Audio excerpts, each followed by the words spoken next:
不愧是赫连家族的人呐！如果是我，恨不得找地洞钻进去喽。原来是控制不了八阶仙兽啊。也对，不就是鸟屎糊了一脸吗？也的确没有什么大不了的事儿。希望下次咱们能好好见识见识赫连家族真正的预设能力。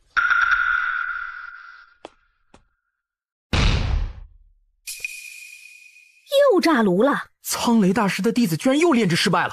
看来这个苍维也没什么本事啊，真没劲儿，都是垃圾。龙兄，咱们走吧。的确没什么好看的，浪费时间罢了。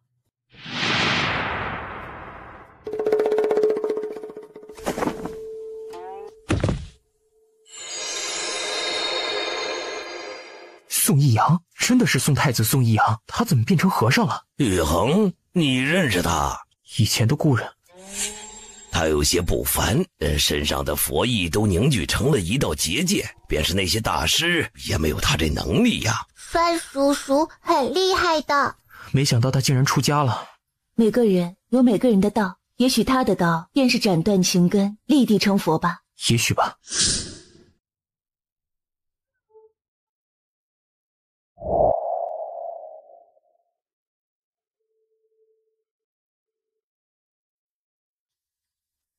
皇叔真是怎么看怎么好看，360度无死角，不管从哪个角度都好看的不行。高挺的鼻梁，微薄的嘴唇，瘦削而性感的下巴。因为修炼时日不短，下巴上还长出了青色的胡茬。这样的胡茬亲吻的时候最扎人了呀！他都在想些什么啊？世人皆说薄唇的男人最薄情，偏偏皇叔才不是这样的人呢。来，皇叔，我帮你剃胡须。为夫求之不得。能进入夏灵公主招亲会下一场的名单出来了。灵天弟子张野、苏毅、乌明、言语、吴小三、贺连瑜、苍伟。这苍伟不是2次都炸炉了吗？怎么他的名字也在上面？他最后不是还炼出一颗食品丹药了？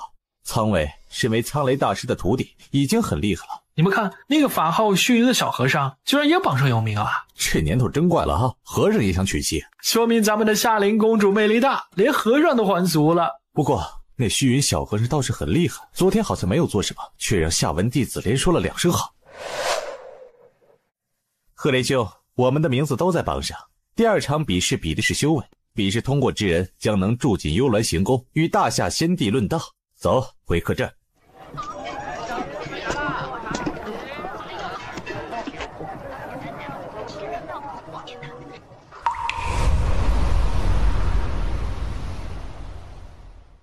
第2轮一共要淘汰多少人？进入第2轮的人一共有60人，明日会淘汰50人，最后有10人能进入第3轮。大夏先帝应该会在这10个人中给夏灵公主挑选一个夫君了。大夏先帝此人是个十足的伪君子，且心思敏感多疑。双儿，明日你弃权吧，剩下的事情为夫去做。不，将来我也是要与大夏先帝打交道的，岂能一开始就在心理上落了下风？我不惧怕他，我是来找他索命的，他应该怕我才对。哎呀，皇叔，我知道你担心我的安危，但是你放心吧，我一定会保护好自己的，不会露馅的。皇叔，好不好嘛？真拿你没办法。若是大夏先帝问起你北冥家族的事，你如何回答？北冥家族不是几千年前就消失了吗？我湖州不就行了？大夏先帝活了几十万年，会不知道北冥家族以前的情况？若是问起以前的事，你怎么说？我就说家族全部搬到了眼界，我才出生了几十年，以前的事儿我不清楚。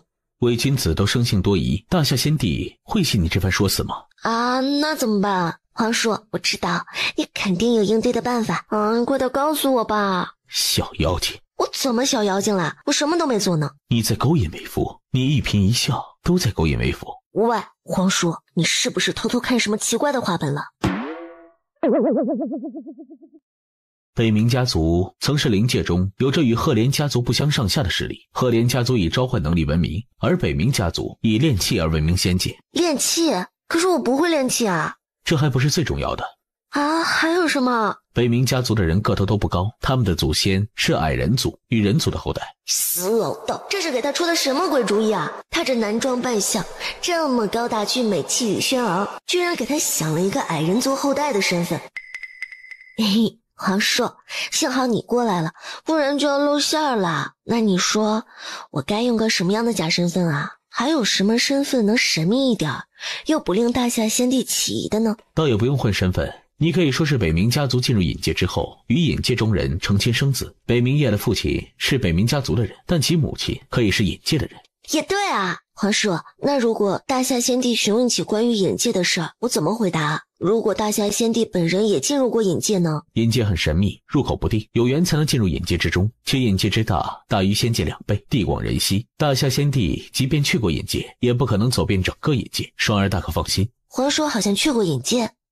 去过，和你。和我？对，我们意外进入了隐界，在隐界待了很久。很久是多久？几年。几年是挺久的。双儿，为父会带你去隐界，带你走过我们曾经待过的地方。隐界能人异事很多，你会记起前世的事。那你为什么不跟我讲一讲以前的事情？讲出来的故事，你只会觉得是旁人的故事。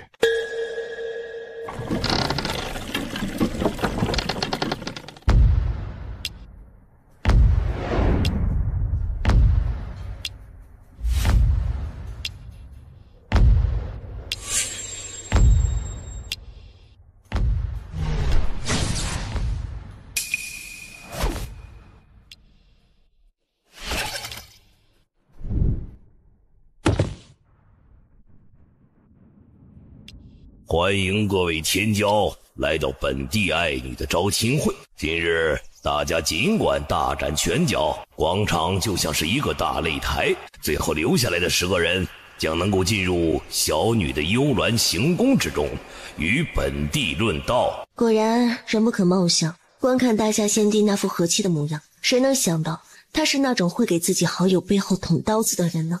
方夏父亲说了，最后能够留在大擂台上的人只有10个人。本次比试没有什么规则，只需要把修为压制到仙王境初期，谁能够留在擂台，谁就能进入下一轮。杀了张烨！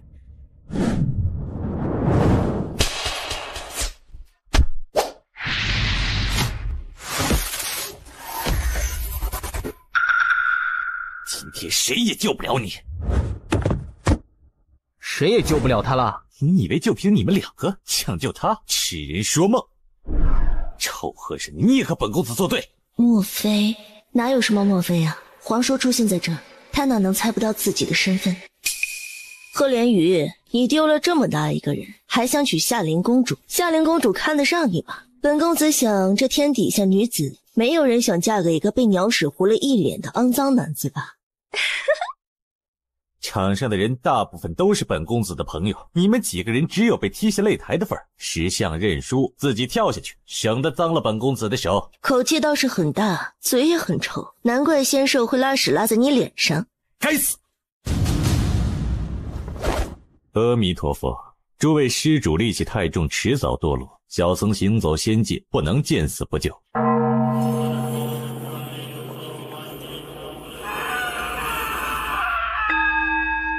哇，好强悍的小和尚！早几日就听说有个小和尚会言出法随这个神通，没想到竟然是真的呀！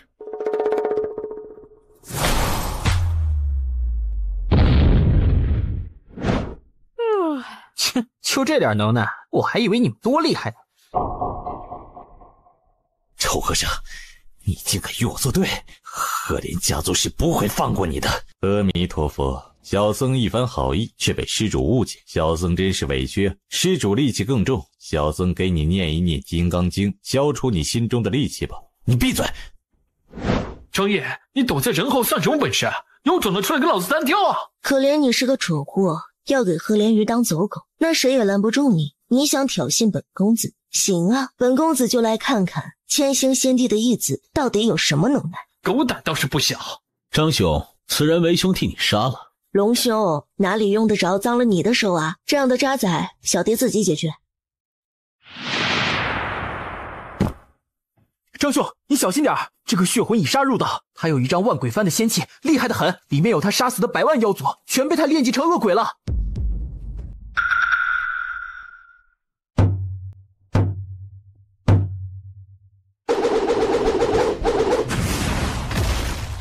本尊的万鬼幡已经很久没有纳入新鲜的灵魂了，你这么强大，正好让本尊万鬼幡再升级一次。哈哈，以100万生灵为工具，祭炼你的万鬼幡，你死后必会被万鬼吞噬，永不超生。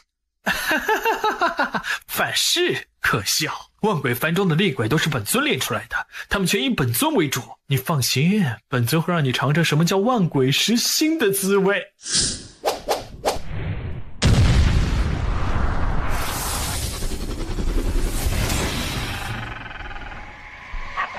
天哪，这万鬼幡竟然强到了这般地步，这已经不是7品仙器了，这分明就是8品仙器啊！那鬼藤上有无数恶鬼变出的触手，能吸食人的精气，张掖被缠得这么紧，根本不可能逃出来。他说不定要被万鬼幡活活吸干精气呀！张掖品行不端，死有余辜。明哥，张兄会出事的。他有本事。本尊的万鬼幡中一共有399万9的冤魂，加你一个正好400万。如果这次万鬼幡能够再次升级，本尊会给你再来一个荣幸，将你的名字刻在万鬼幡上。皇兄，坐下。不过是个无名小辈，死了便死了。父皇。灵儿，父皇知道你的心思，你不必再想，他死了也是好事儿。不，父皇，你既然知道灵儿的心思，他就更不能死。你知道你在说什么吗？父皇，灵儿不是想忤逆你，只是张公子他是个天才，他不能死在这里。既然是天才，他就有本事逃生。父皇，不必再说，你要嫁的人是凌天弟子。我不嫁给凌天弟子，你们之前不是说不与天宫联姻的吗？凌天弟子心里有个死人了，我嫁给他算什么？你们让我办招亲会，根本就不是让我选择我喜欢的人，而是你们自己选择有利于大夏皇朝的联姻对象，你们根本就没有考虑过我的感受。凌天弟子既然来参加招亲会，说明他有这个意向，他是你最好的夫婿人选。你之前不是还说你想嫁给凌天弟子这样的男人吗？之前是之前，这个张掖到底给你灌了什么迷魂汤？你是大夏皇朝尊贵的公主，不是一个无名小卒能配得上的。凌天弟子虽然看起来性情薄凉，实际上却是个重情的人，你还怕你比不过一个死人？张掖是4品仙丹师，怎么就籍籍无名了？白兰大师不也是4品仙丹师吗？还不是被身为先帝的父皇你客气相待？父皇，求求你了，救救张掖吧，他真的要死了。住口！你只会嫁给凌天弟子，天宫与我们大夏皇朝联合起来，才能永远称霸仙界。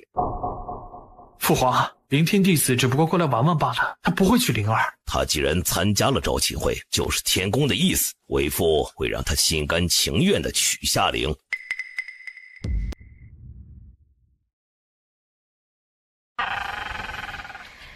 鬼灯已经侵入张掖的身体了，张掖很快就会变成一具干尸。8品仙器级别的万鬼幡，看来也不过如此吧。不过是故弄玄虚罢了，他肯定是为了让血魂放松警惕，狡猾得很。本尊还以为你真的有点本事，原来是故弄玄虚，那本尊就加快你的死期。万鬼食心。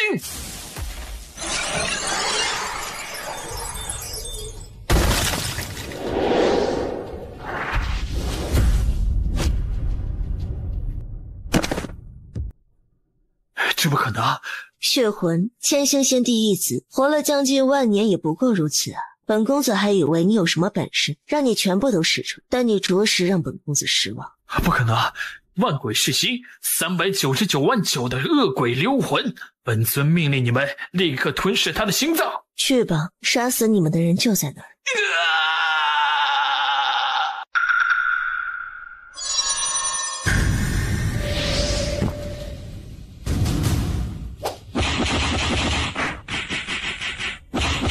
住手！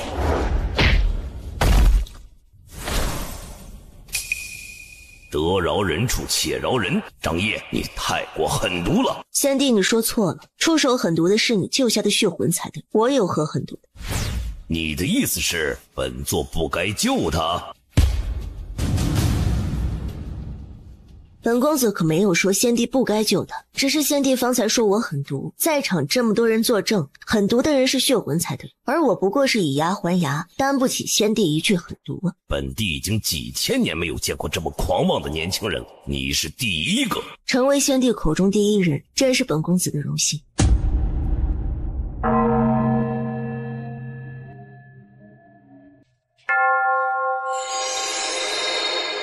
佛意强盛如斯，小和尚，你前途不可限量，将来有可能成为佛门的救世主。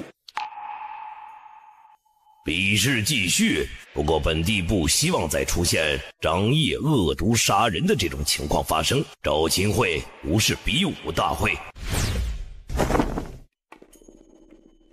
你们看什么看？目光跟老鼠一样畏畏缩缩，想上就上，本公子手正痒痒。龙兄，这些蛇虫鼠蚁哪里用得上你上手？既然如此，为兄便不插手了。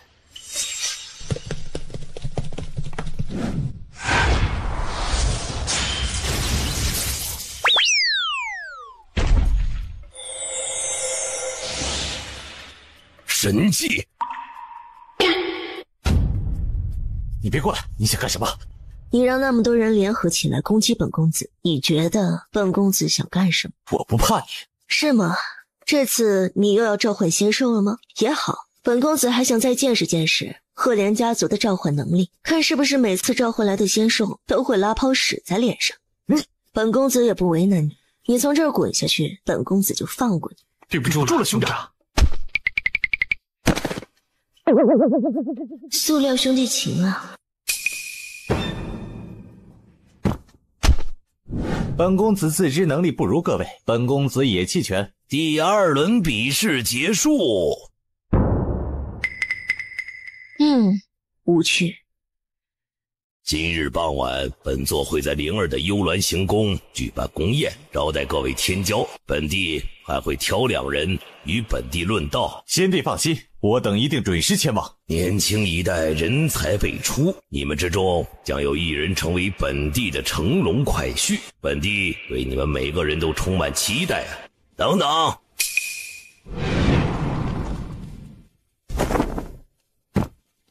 大夏先帝，本座有话要说，是关于张掖的。苍雷大师有话不妨直说，本座可以为你做主。父皇，灵儿，为父是为你好，让你看清张掖的真面目。你若是再胡闹，下一轮比试就不要出现了。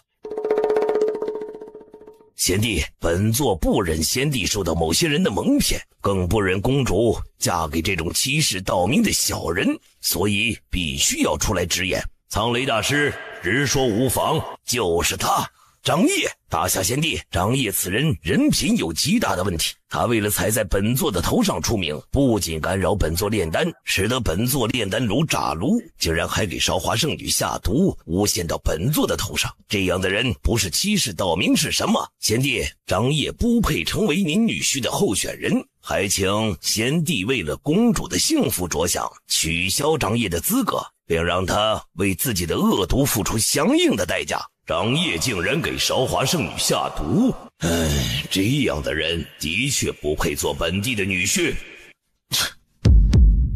仅凭苍雷这老东西一面之词，先帝就觉得张掖很毒。先帝这样恐怕有失公正吧？父皇，儿子觉得苍雷大师的话不可信，因为当时儿子就在现场，苍雷大师炼制丹药时炸炉，与张掖没有关系。是吗？苍雷大师，分明是你自己的问题，为何要推到张掖身上啊？就算本座当时是自己炸炉，那张掖嫁祸诬陷本座之事又怎么说？韶华圣女的那张脸烂成那样，相信很多人都有印象。韶华圣女自己都说了，就是张掖给她下的毒。笑死本公子了，炼丹的功夫不到家，颠倒黑白的功夫倒是厉害极了。你说本公子给韶华圣女下毒，那苍雷你倒是说说，本公子如何给他下毒，又是如何嫁祸给你的？你们当时在同一间贵宾室中，有无数种办法可以给他无声无息的下毒。至于如何嫁祸，当时韶华圣女吃了本座给她的易容丹，易容丹中有无影莲心的成分，你便是借着这一点，将韶华圣女中毒之事嫁祸给本座，想让本座的名声败坏。原来那天的那个女人是韶华圣女啊！就是你给韶华圣女下毒，嫁祸给本座，你还有什么话要说？本帝不会选择品行不端、恶毒之人做本帝的女婿，且在本帝的地盘上不允许此类事件的发生。本帝一定会给你和韶华圣女一个交代。先帝好大的威风啊！年纪轻轻就目中无人，本帝不给你点教训，你永远不知天高地厚啊！本公子有父有母，就轮不到你教本公子做人。不过本公子没想到的是，堂堂战域的先帝竟然也如蠢妇一般不分青红皂白。大胆，你怎么对先帝说话的？本座就说了，张掖此人恶毒还冥顽不灵，简直就是死不足惜。来人，慢着。张掖劣质斑斑，认清了他的真面目，对你来说也是好事，你不必再替他说话。本尊并不是给张掖求情，而是想让世人认清苍雷这个东西的真面目。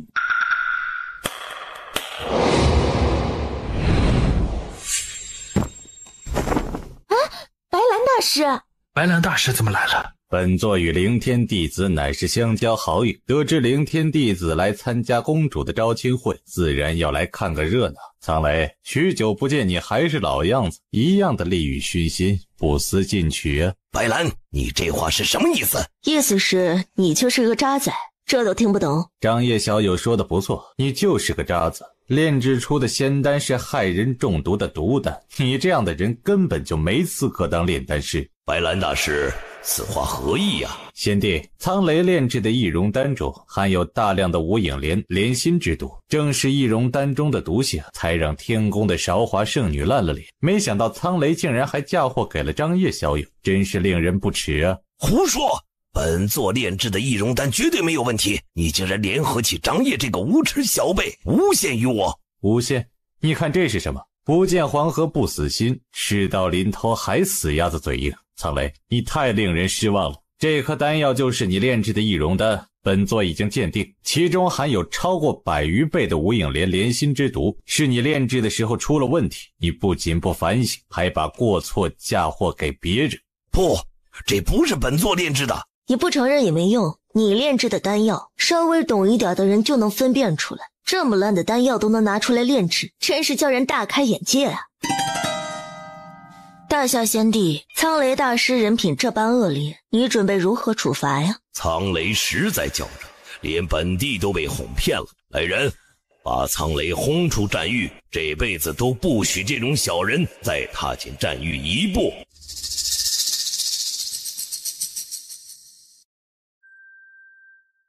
没有热闹看了，白兰大师，走，晚辈请你喝酒去。张兄，天哥，我们也去。好，走。虚元，你一起去吗？和尚不能喝酒。阿弥陀佛，酒肉穿肠过，佛祖心中留。既然施主相邀，小僧岂有不去之理呀？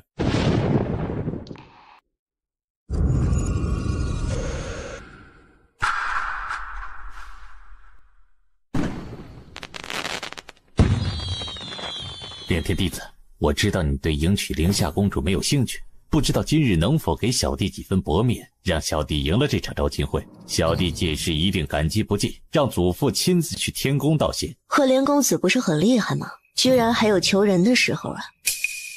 凌天弟子，我们赫连家族与天宫一向联系紧密，若是小弟今日能够成为大夏先帝的女婿，日后必有重谢。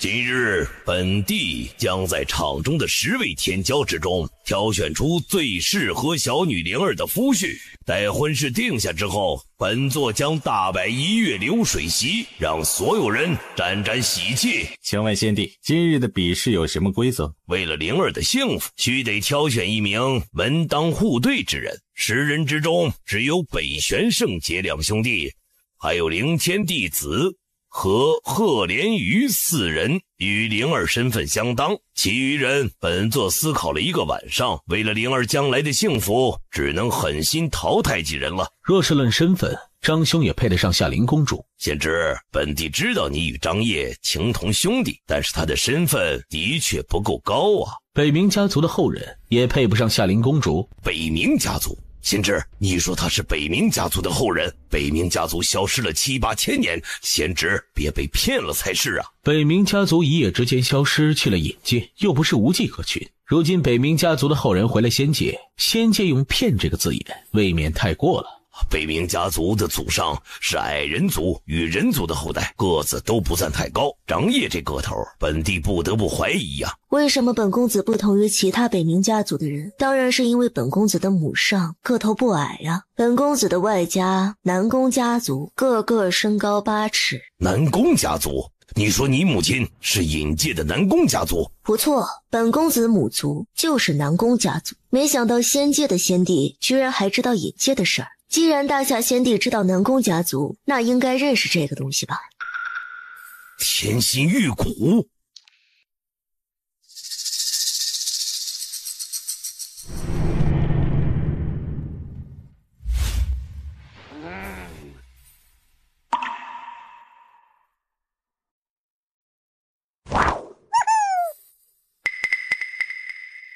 这几日本公子算是见识了战玉的强大。本公子知道先帝对本公子不喜，所以本公子也不等先帝发话了，自己退出这场招亲会吧。北冥夜，你怎么能退出？本公子只是为了感受你们仙界战玉招亲的气氛罢了。公主这样说话会让人误会你我相识的。北冥夜，我就是灵儿，你不能退出。原来是灵儿仙子，抱歉，我已有心仪之人，来参加招亲会只是为了体验人生。既然北冥贤侄要退出，那本帝只好忍痛同意了。北冥贤侄天赋之高，本帝都大为吃惊。希望今后本帝去隐界时能与贤侄家族交好啊！本尊是为了陪叶帝才来参加招亲会，既然叶帝退出，本尊自然也要退出，提前恭贺大夏先帝将要与魔族联姻。贤侄，你这是什么意思？贤侄，你这是什么意思？先帝误会了，本尊过来是陪叶帝而已，本来就无意与大夏皇朝联姻，相信先帝早就知道此事，更何况本尊已经有妻有子，又怎么能再娶别的女人？龙魔师，你竟然早已娶妻生子？没错，本尊已经娶妻生子。我还以为你对他有多深情，这才多久你就娶妻生子？你对得起他？本尊的事情还轮不到你来智慧。看来你已经忘了你以前说过的话了。贤侄，本帝不希望你找借口欺骗本帝。你若是已经成亲，为何久由先帝不知道？因为本尊还没有对任何人说起过此事。既然你说你已经成亲生子，除非你让你的孩子出现在本帝面前，否则本帝不会相信你已经成亲这种话。仙溪，出来吧。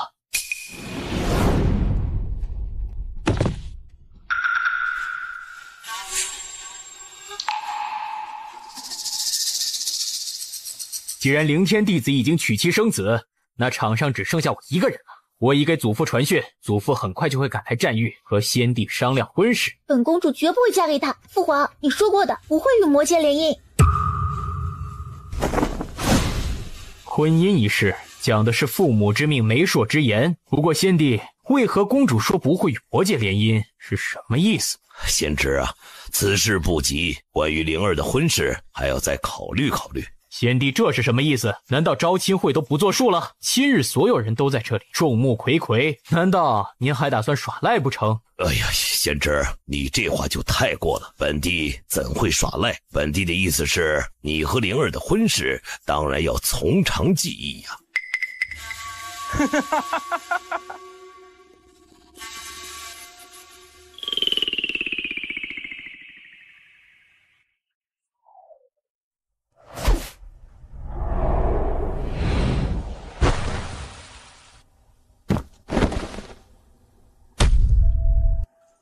九幽贤帝，你这样就太不厚道了。龙墨神已经娶妻生子，你竟然还让他来参加灵儿的招亲会，惹得全仙界笑话。本帝也被蒙在鼓里，不知此事，否则本帝也不会直接过来了。犬子人呢？本帝一定会好好的教训他。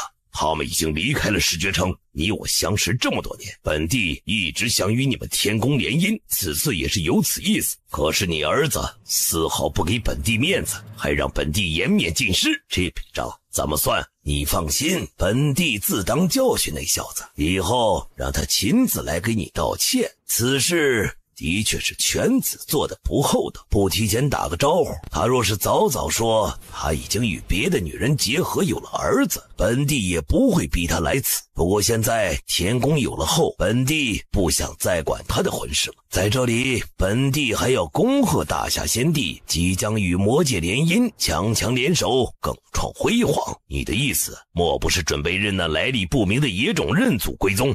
野种？大夏先帝还望慎言，本帝的孙子，不论他母亲是什么来历什么血脉，都是本帝的孙子。倒是大夏先帝你这么大的年纪了没有孙子，下文也太不孝了，你也该催下文了。本座就不久留了，希望下回大夏先帝不要再胡乱说话。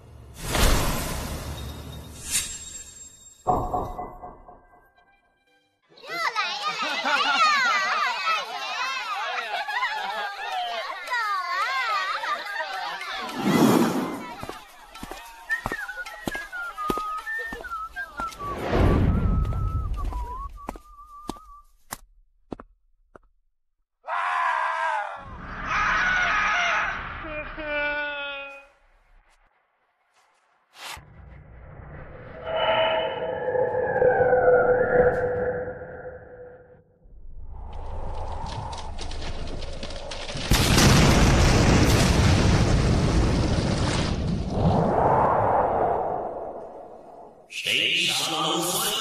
本尊不来，无孙一死，不找出凶手，你定要为我全城人赔葬。北玄先帝，你这是何意？本帝的2个宝贝孙子死在你的战域，必须要给本帝一个交代。什么？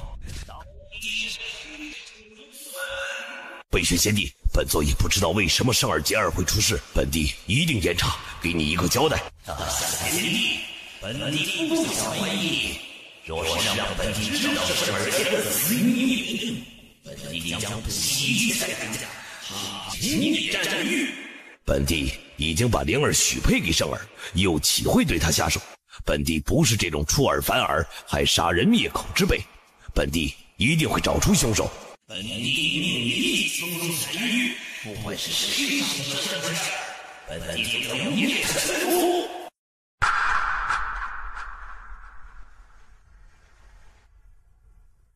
酒楼里面只住了北玄圣、北玄杰2位贵客，还有一对妖族夫妇。小的知道妖界与魔界关系最近不太好，所以将他们分别安置在2栋楼里，平日也没有交集。哦，还有另外，之前还有千星先帝的义子血魂也住在这里，不过招亲会一结束，血魂就离开了。那对妖族夫妇是什么身份？人呢？那对妖族夫妇是赤云夫妇，与千星先帝是好友，刚好来了石绝城。千星先帝跟本帝说了一声，本帝就让人将他们安排在此处。好你个千星先帝，派了一对恶毒夫妇来杀本帝的孙儿。赤云夫妇人呢？回先帝，半个时辰之前，2个人从酒楼出去，就再也没回来。给本帝找到赤云夫妇，本帝一定要将他们挫骨扬灰。本帝先去找千星先帝问个究竟。文儿，赶紧派所有人手去找赤云夫妇的下落，必须给北玄先帝一个交代。王兄，北玄圣真的死了？灵儿，你老实交代，是不是你派人杀了北玄圣杰2兄弟？怎么可能？王兄，你居然怀疑这是我做的？就算我想杀了他们，我也无法动手。你又不是不知道，父皇担心我逃婚，给我下了禁制。我除了在这座宫殿之中，哪里都去不了，哪里去找人杀北玄圣杰2兄弟啊？不是你就好，这件事应该是个阴谋，是个针对于千星先帝和我们大夏皇族的阴谋。不是说那2兄弟是被妖族的赤云夫妇杀死的吗？怎么会是阴谋？还与我们大夏皇朝有关？贺云夫妇现在不见踪影，就像凭空消失了一般，说明他们做贼心虚，躲起来了，跟我们大夏皇朝有什么关系？又不是我们杀死北玄圣杰两兄弟的。可是如果他们真的杀害了北玄圣杰，就不应该和千星天帝扯上关系。贺云夫妇住进酒楼，是千星先帝和父皇打的招呼，可千星先帝又不蠢，他如今形势不好，妖族几大隐士家族都不站在他那边，他犯得着和魔界与北玄先帝为敌吗？对啊，千星先帝就算要杀北玄先帝的两个孙子，也应该是悄悄的来杀。可是赤云夫妇消失了，证明北玄圣杰的死与他们也脱不开干系。是脱不开关系，但不一定是千星先帝派的人，也许这对夫妇有其他目的。若是一直找不到这对夫妇，届时北玄先帝会将怒火撒在我们大夏皇朝的头上。必须要找到赤云夫妇，他们就是问题的关键。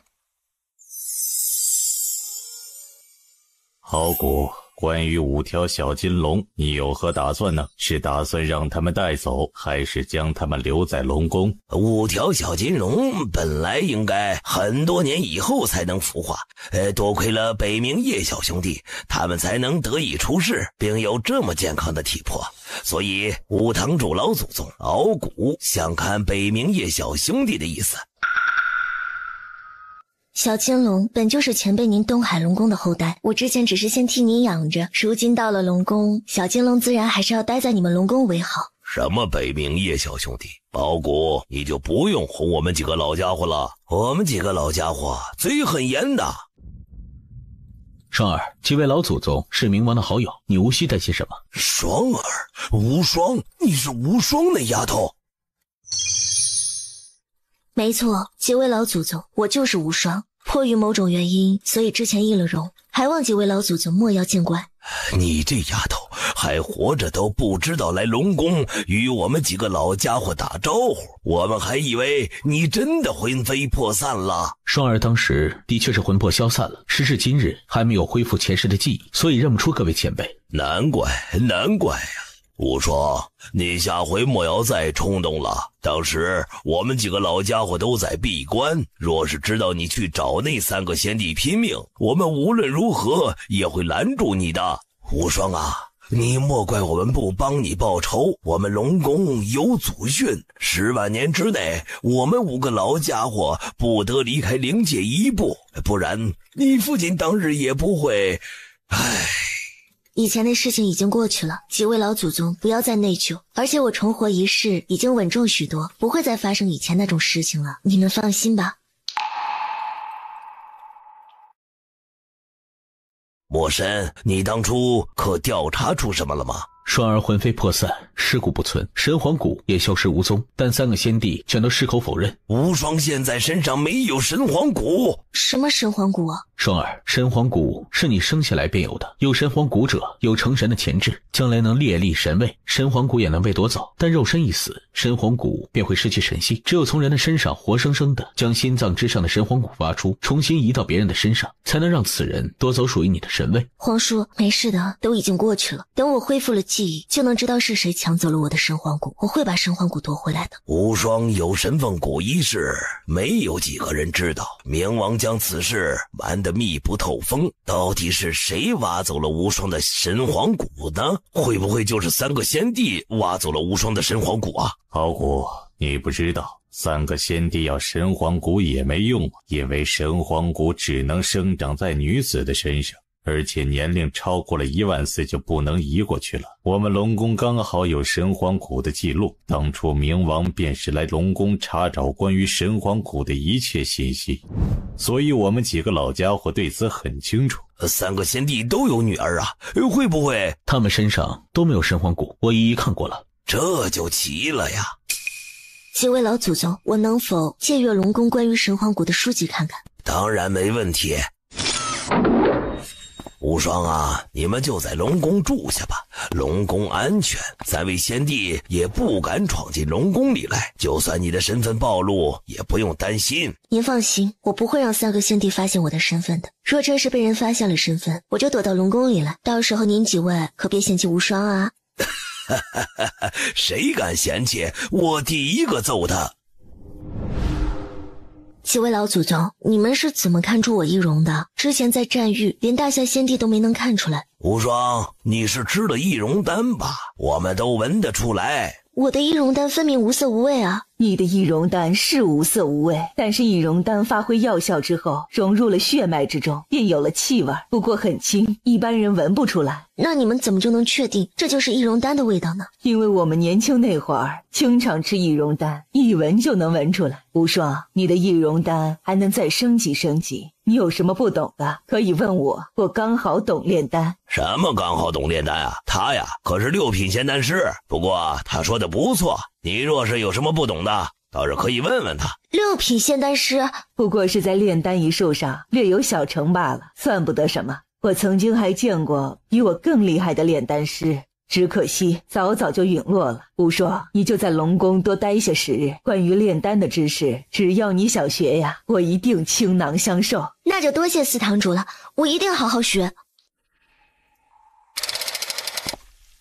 可是有什么事情耽搁了？藏书阁的周长老在门口阻拦了晚辈一番，所以耽误了点时间。他为何阻你啊？他说他怀疑我是偷了大堂主的钥匙，要偷走龙宫的藏书，所以以此借口阻挠我，不让我进去。如意，周成那边你敲打他几句吧。敖古，下回他若是再敢阻挠你，你就打他一顿吧。晚辈哪里能对周长老动手啊？四堂主，您别开玩笑了。没有开玩笑，不打一顿，他皮子痒，我不好出手，你替我打，到时候还有4位堂主给你撑腰。你就听四堂主的，下回那周昌再阻拦你，你打他一顿就是。他告状告到我们这里，我们都向着你。敖古知道了。无双，看完了吗？看完了。从今往后不会再有人知道关于神皇谷的信息，但是无双，神皇谷是你生来就有的，你必须找回神皇谷，让神皇谷重归其位。您放心，我一定会找回前世记忆，到时候就能知道到底是谁夺了我的神皇谷，将神皇谷占为己有，我便会让他付出相应代价。几位老祖宗，你们知道我母亲是什么人吗？你们肯定知道我母亲是谁，快告诉我吧。无双啊，不是我们不告诉你，而是我们答应了你的父亲，不跟你提你母亲之事。你以前也对我们问过相同的问题，我们也没有说出来。为什么不能说呢？难道我的母亲是什么禁忌不成？还是说父亲与她决绝的老死不相往来，所以不让我知道母亲是什么人吗？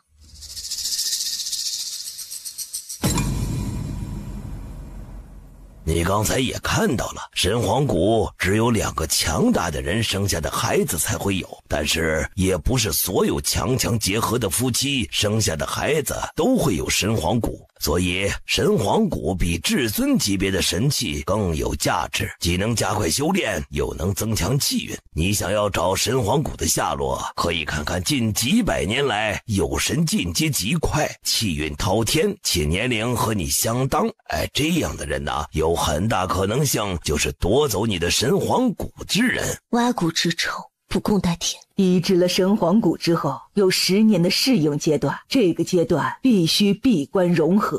神皇谷如果不移植到人身上，可否有办法保存？神皇谷必须要立即转移到其他人的身上，否则就会神性全失。魔神，你的意思是仙界没有这样的人吗？晚辈一直有派人找这样的人的下落，但是没有一个人能与之前所说的对上号。这就怪了，他们大张旗鼓的弄走无双的神皇谷，又怎么会舍弃掉神皇谷呢？还有一种可能啊，神皇谷要10年才能彻底融合，这10年的时间，神皇谷可以先寄长在其他人的身上，只要还未融合，就能再重新转移到另外的人身上。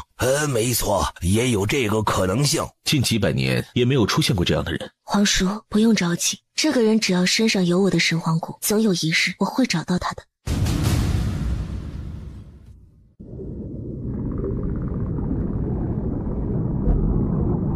双儿，为夫无用，不能给你把神皇谷找回来。这有什么好自责的呀？我现在没有神皇骨，不也进阶的很快吗？再说了，是前世的我自己没有守住自己的神皇骨，被人挖骨杀死，也是我自己的错，与皇叔您有什么关系吗？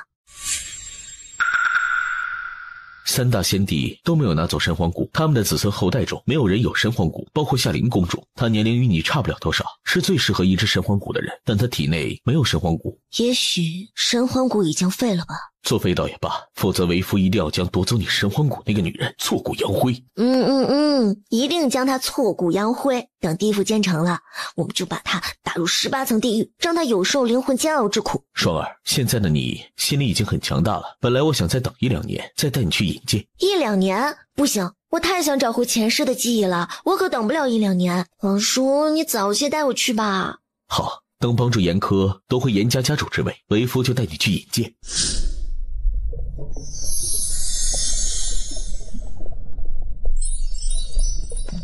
爹爹，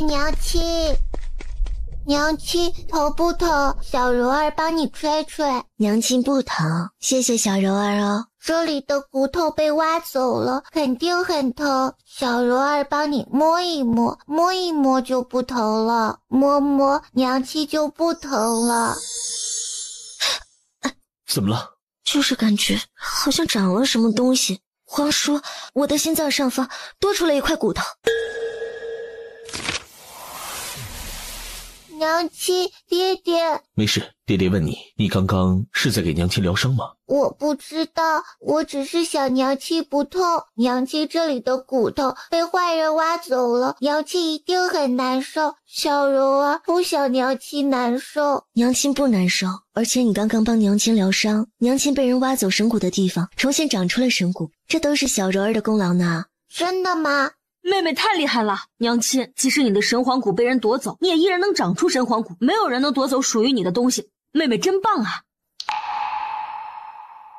神皇骨居然能够长回来，真是匪夷所思。皇叔，你能确定这就是神皇骨吗？前世你的神皇骨便是生长在此处，呈金黄之色，带着一种玄奥的神性。如今你新长出的神骨也带着淡淡的神性，等它慢慢长成，一定也会变成金黄色。那如果还有一个女人身上有我的神皇骨，那岂不是等于这世上就有2块神皇骨了？会不会有冲突？一个时代只能有1块神皇骨，只要双儿你的神皇骨能够长成，另一块神皇骨就会渐渐失去神性。有妹妹在，娘亲的神骨一定能长成的。西西说的不错，双儿，神皇骨重新长出，属于你的，别人也挖不走。不过具体的还需要问问大堂主他们懂得比我们更多。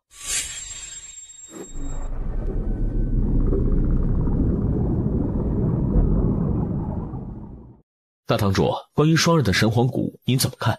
这种情况连我都没有听说过，这简直是一大奇迹。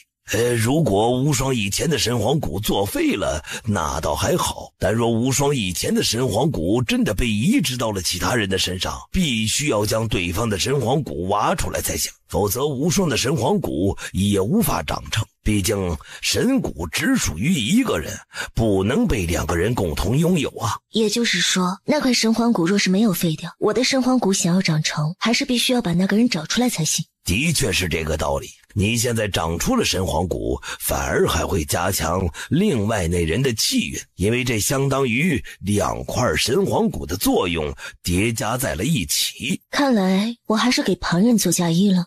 先等等看吧，看你的神皇骨还能不能长大，能不能给你带来不一样的气运。如果没有的话，你的那块神皇骨应该还在别人的身上，那你就得尽快将此人找到，挖出他的神皇骨了，否则他的神皇骨会通过你身上新的神皇骨而吸走你现在的气运，说不定你的好气运就会变成那个人的滔天气运。夺走了我的神皇骨，还要吸走我的气运，天底下可没有这么好的事。正是如此，这个人肯定能找得出来。今日多谢大堂主解惑，不过关于双儿重新长出神皇骨的事，还请您不要告诉别人。老夫必定守口如瓶。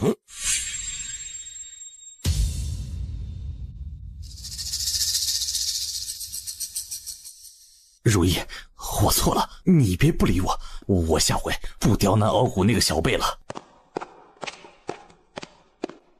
北冥夜，你来的正好，老身教你去炼丹。你要是没有事啊，就跟我去炼丹室吧。如意啊，你怎么能教这个小年轻炼丹呢？北冥夜是个炼丹的好苗子，我愿意指点他。你要是闲得慌，就跟着去吧。我是闲得慌，当然要去。晚辈闲着无事，也跟着一起见识见识四堂主的炼丹术吧。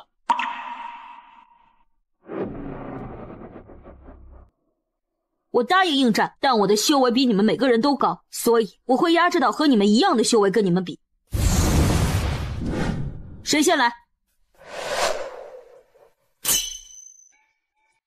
你赶紧把孙子接回来呀！孙子都那么大，我们竟然才知道有个孙子，你就不知道急吗？那个逆子故意躲着我，知道我会去石绝城，提前就带着我们的孙子离开了。他现在又带着孙子去了龙宫，还是龙宫的一个长老告诉我的。他们去龙宫做什么？什么时候回来呀？他与龙宫的几个堂主认识，应该是带着我们孙子去龙宫转一转吧。等从龙宫出来，肯定就会带着孙子来天宫了。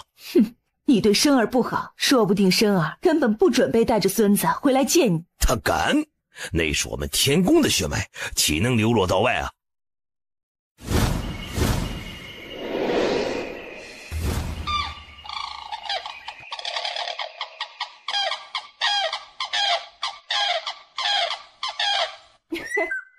不愧是我们的孙子，竟然一连打败了所有龙宫的同代天才。这有什么的？我们天宫的血脉自当凌驾于他人之上。那孩子叫玄熙吧，真是好名字，就是不知道他的母亲是什么人。当初是大祭司和韶华他们把申儿从小3000世界带回来的。韶华不是说申儿虽然在下界成了亲，但是没有子嗣吗？他要是没有子嗣，玄熙这孩子怎么来的？人人都说玄熙和莫深长得如同一个模子里刻出来的，证明他就是莫深的儿子。那么肯定是有人撒了谎。来人，选大祭司。韶华，先帝先后已经猜到了。不用担心，他们只知道少主多出了一个儿子，并不知道其他。那孩子才10岁不到，竟然能够飞升仙界，将来必定是个人物。到时候父亲就说不知道这个孩子，其余的交给我。拜见先帝。韶华，本帝记得你去了石绝城，这么快就回来了？先帝，韶华在战域丢了天宫脸面，本不该回来。可是天宫是韶华的家，韶华无处可去，只能回家。本宫听闻你被人毁了容，可有此事啊？你的脸怎么烂成了这副模样？是我识人不清，本以为苍雷大师是仙界最厉害的4品仙丹师，想拉拢对方，让他来天宫当专属炼丹师，所以便答应帮他试用丹药。谁知你是为了天宫才帮那苍雷试用丹药的，你怎么这么傻呢？为了天宫，就是舍了韶华这条命，韶华也愿意。现在不过是毁了容，韶华不后悔，韶华只是担心自己丑陋的容貌让先帝和先后不喜。傻丫头，你是为了天宫才被毁了容，我们又怎么会嫌弃你？这是韶华前段日子从雪山神域找来的神药，你们把神药给少主服下吧，这样一来少主就能恢复神魂了。你之前去雪山神域竟然拿到了神药？韶华费尽千辛万苦，差点被邪僧杀死，从拿到了神药，从雪山神域中逃了出来。出来之后听到少主去石绝城参加招亲会的消息，便直接去了石绝城。谁知道还没来得及把神药送给少主，韶华就成了这副模样。韶华不敢以这副丑陋的模样去见少主，这神药还是由先帝先后转交给少主吧。只要少主能够好起来，韶华受再多苦也是心甘情愿的。太素玉蝉，没错，正是太素玉蝉。太素玉蝉可解千百种毒性，你为何不自己留着？少主代表的是整个天宫的未来，少主若是能够彻底恢复神魂，韶华就算死也是乐意至极的。韶华有心了，莫深他已经恢复了修为，神魂应该也已经恢复了。不过这仙药本帝先留着，等他回来看他还用不用得上，若是用不上，本帝就将这神药还于你。本帝叫你们来，有一件事情很疑惑，你们必须如实说来，否则本帝将不顾往日情谊，绝不姑息。您尽管问，我们绝对不会说谎。我们对天宫忠心耿耿，岂会对您撒谎？您尽管问吧。魔神他有个儿子叫龙玄熙，你们在下界可见过他？什么？少主有儿子？可是我们在下界的时候，并没有见到少主的儿子，怎么会呢？圣儿他亲口在石碣城招亲会上向大夏先帝承认，那个叫龙玄熙的孩子就是他的儿子。你们去了小3000世界，岂会没有见过他？可是我们的确没有见到少主的儿子，当时少主才刚和下界一个女人成亲，没有感情，也没有子嗣。会不会这其中有其他原因？比如说，这个孩子是少主在娶那个女人之前和其他女人生下的呢？少主不是已经没有了在小3000世界的记忆了吗？那个孩子真的是少主的吗？还是说少主已经恢复记忆了？本帝亲手抹除了他的记忆，他岂会记得小3000世界的事情？不过是那个孩子与他长得一模一样，父子俩应该有血缘的牵引，这是不会弄错的。看来那孩子有可能是生儿和其他女人生的孩子，不管这些了，只要是我们天宫的血脉就够了。再过几日，你们的少主和小主人就会回到天宫，你们要将天宫打扫得一尘不染，多准备些孩子爱吃爱玩的东西。你亲自去冥界一趟，找到那个女人，死了最好，若是没死，你明白的。属下明白，圣女放心，属下必定不辱使命。定禅尊者的墓，你可要再用点心，尽快找到具体位置，到时候绝对不会亏待于你。小三有天机罗盘在手，必定能够找到定禅尊者的陵墓，并且还能不费一兵一卒地将坟冢打开。可是盗墓的本事在仙界我若称第二，没人敢称第一。小三的本事大家是有目共睹的，当年你那个二叔好像叫吴德是吧？他的本事也不错，只可惜被人追杀，不知所踪了。我那二叔迂腐刻板得很，他虽然厉害，但是你们肯定不会喜欢他，因为他遵循祖训，直到无主之墓，且只取3留7，拿出来的东西还不够他买茶叶的。这种人不过是假正经罢了，这世上没有见到立而不动心的人，说到底，也许是他从来没有盗过好墓罢了。庆小姐出关了，太好了，姑姑闭关100年，终于出关了。你先去我的住处等着，我等会儿就回来。于兄尽管去吧，不用管我。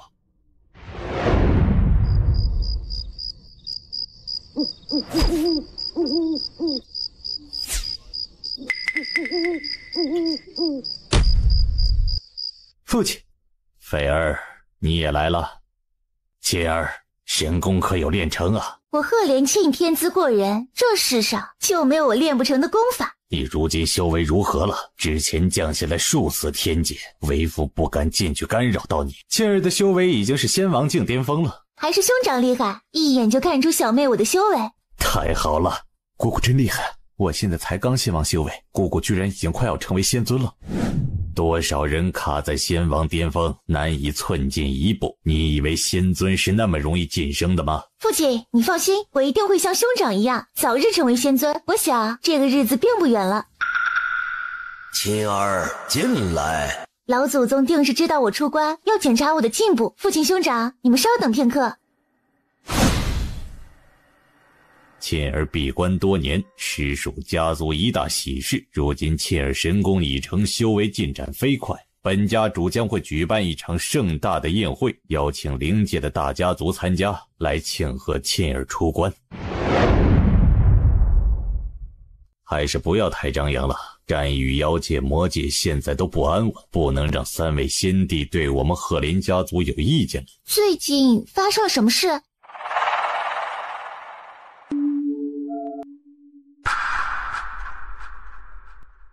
仙界如今这般不太平了吗？怎么感觉是有人故意要搅得仙界不安生？既然沁儿已经成功，就由你来演算仙界的未来。我们赫连家族也好及时采取措施，不能搅入仙界的纠纷之中。老祖宗也正有此意，父亲您大可放心，沁儿一定会好好推演。尽管我们赫连家族无需搅入纷争，但是若有人故意搅乱仙界，我们赫连家族也不能坐视不理。好，沁儿，你尽管去推演吧。你的出关宴会，为父一定给你办得漂漂亮亮的。到时候宴会上的东西一切都要最好的，免得让人觉得我们赫连家族太寒酸了。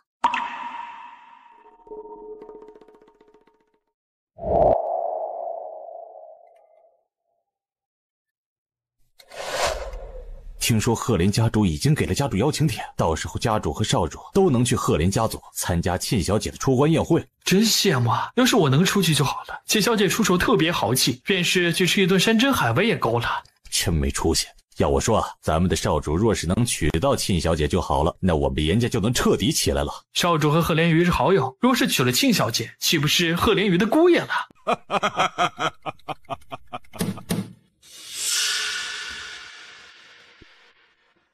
那不是少主吗？您从战域回来了？嘿，少主，最近北域有没有发生什么有意思的事情？最近发生的事情还不少。听说那个天宫的韶华圣女脸烂光了，特别丑。这件事本少主知道，真是可惜了韶华圣女那张如花似玉的脸了。以前她还对少主您爱答不理，现在就是倒贴给您，您也不会要。本少主岂会看上毁容的女人，送上门都不要。还有啊，就是凌天弟子有了儿子的事情，据说天宫的先帝和先后对凌天弟子的儿子很在意，看来是打算让其认祖归宗了。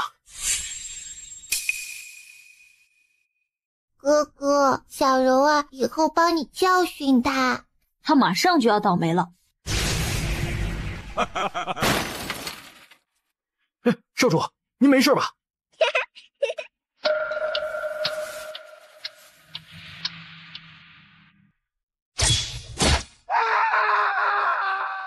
怎么会这样？少主，我们帮您拔出来。别过来！你们两人一定是被收买的奸细，想杀本少主灭口。少主，我们不会杀你，刚才是误会。发生了何事？父亲，这两个老东西要杀我，快杀了他们！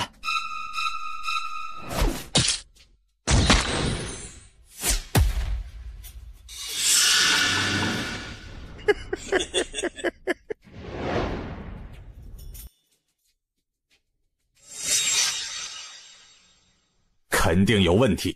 你当时为什么要下跪？可知现在外面的人是怎么说你的？都说你是个没骨气的软骨头，于是就跪地求饶。我当时也没想跪啊，不知道为什么这一路是一直摔跤，我也控制不住啊。这件事你要牢牢记在心底，以后再也不要丢我的人了。还有昨日那桌生面孔，你下回若是看见了，立即告诉为父。现在你要做好准备，5日之后是赫连沁小姐的出关宴会，你必须好好的和赫连家族后代打好关系，尤其是赫连鱼。以后你若是想成为严家的家主，就必须获得赫连家族的支持。你放心吧。不过严科两夫妻的事情您怎么解决？这件事你不用操心，等拿到了功法，为父就会送他们一家人上西天。你准备准备吧，一定挑选出最合适的贺礼送给沁小姐。先帝先后，殿下回来了。本帝身为长辈，哪有本帝出去迎接的道理啊？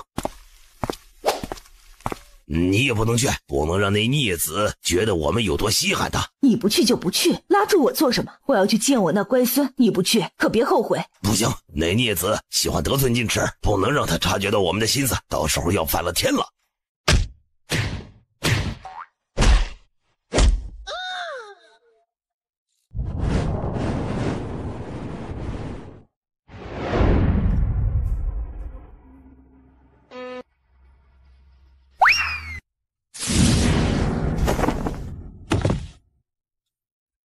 母后，生儿啊，这些都是你的朋友。他是北冥家族的北冥叶，来仙界游玩一段时间。这是龙宫的六堂主，这是吴家的吴老大，这是我在下界的外祖父母，这是我下界妻子的弟弟妹妹。下界的外祖父母，下界妻子的弟弟妹妹。生儿漏下界的记忆了。儿子并不记得转世之后的事，但是这并不妨碍儿子认识他们吧。多亏了他们，我才能见到我自己的儿子。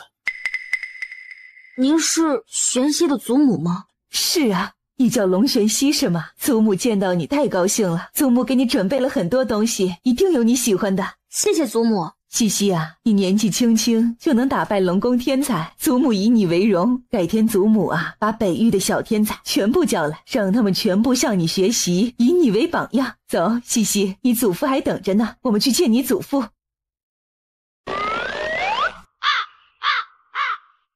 见过贤弟。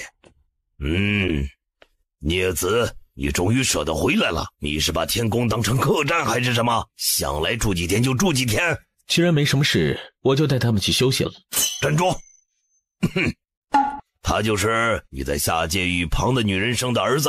你这是什么语气？好好说话，别吓到孙子。本地的意思是，他就是本地的孙子吗？是，你要不想认也无所谓，我只是带他来北域转一转。放屁！他是我龙九幽的孙子，本地怎么可能不认他？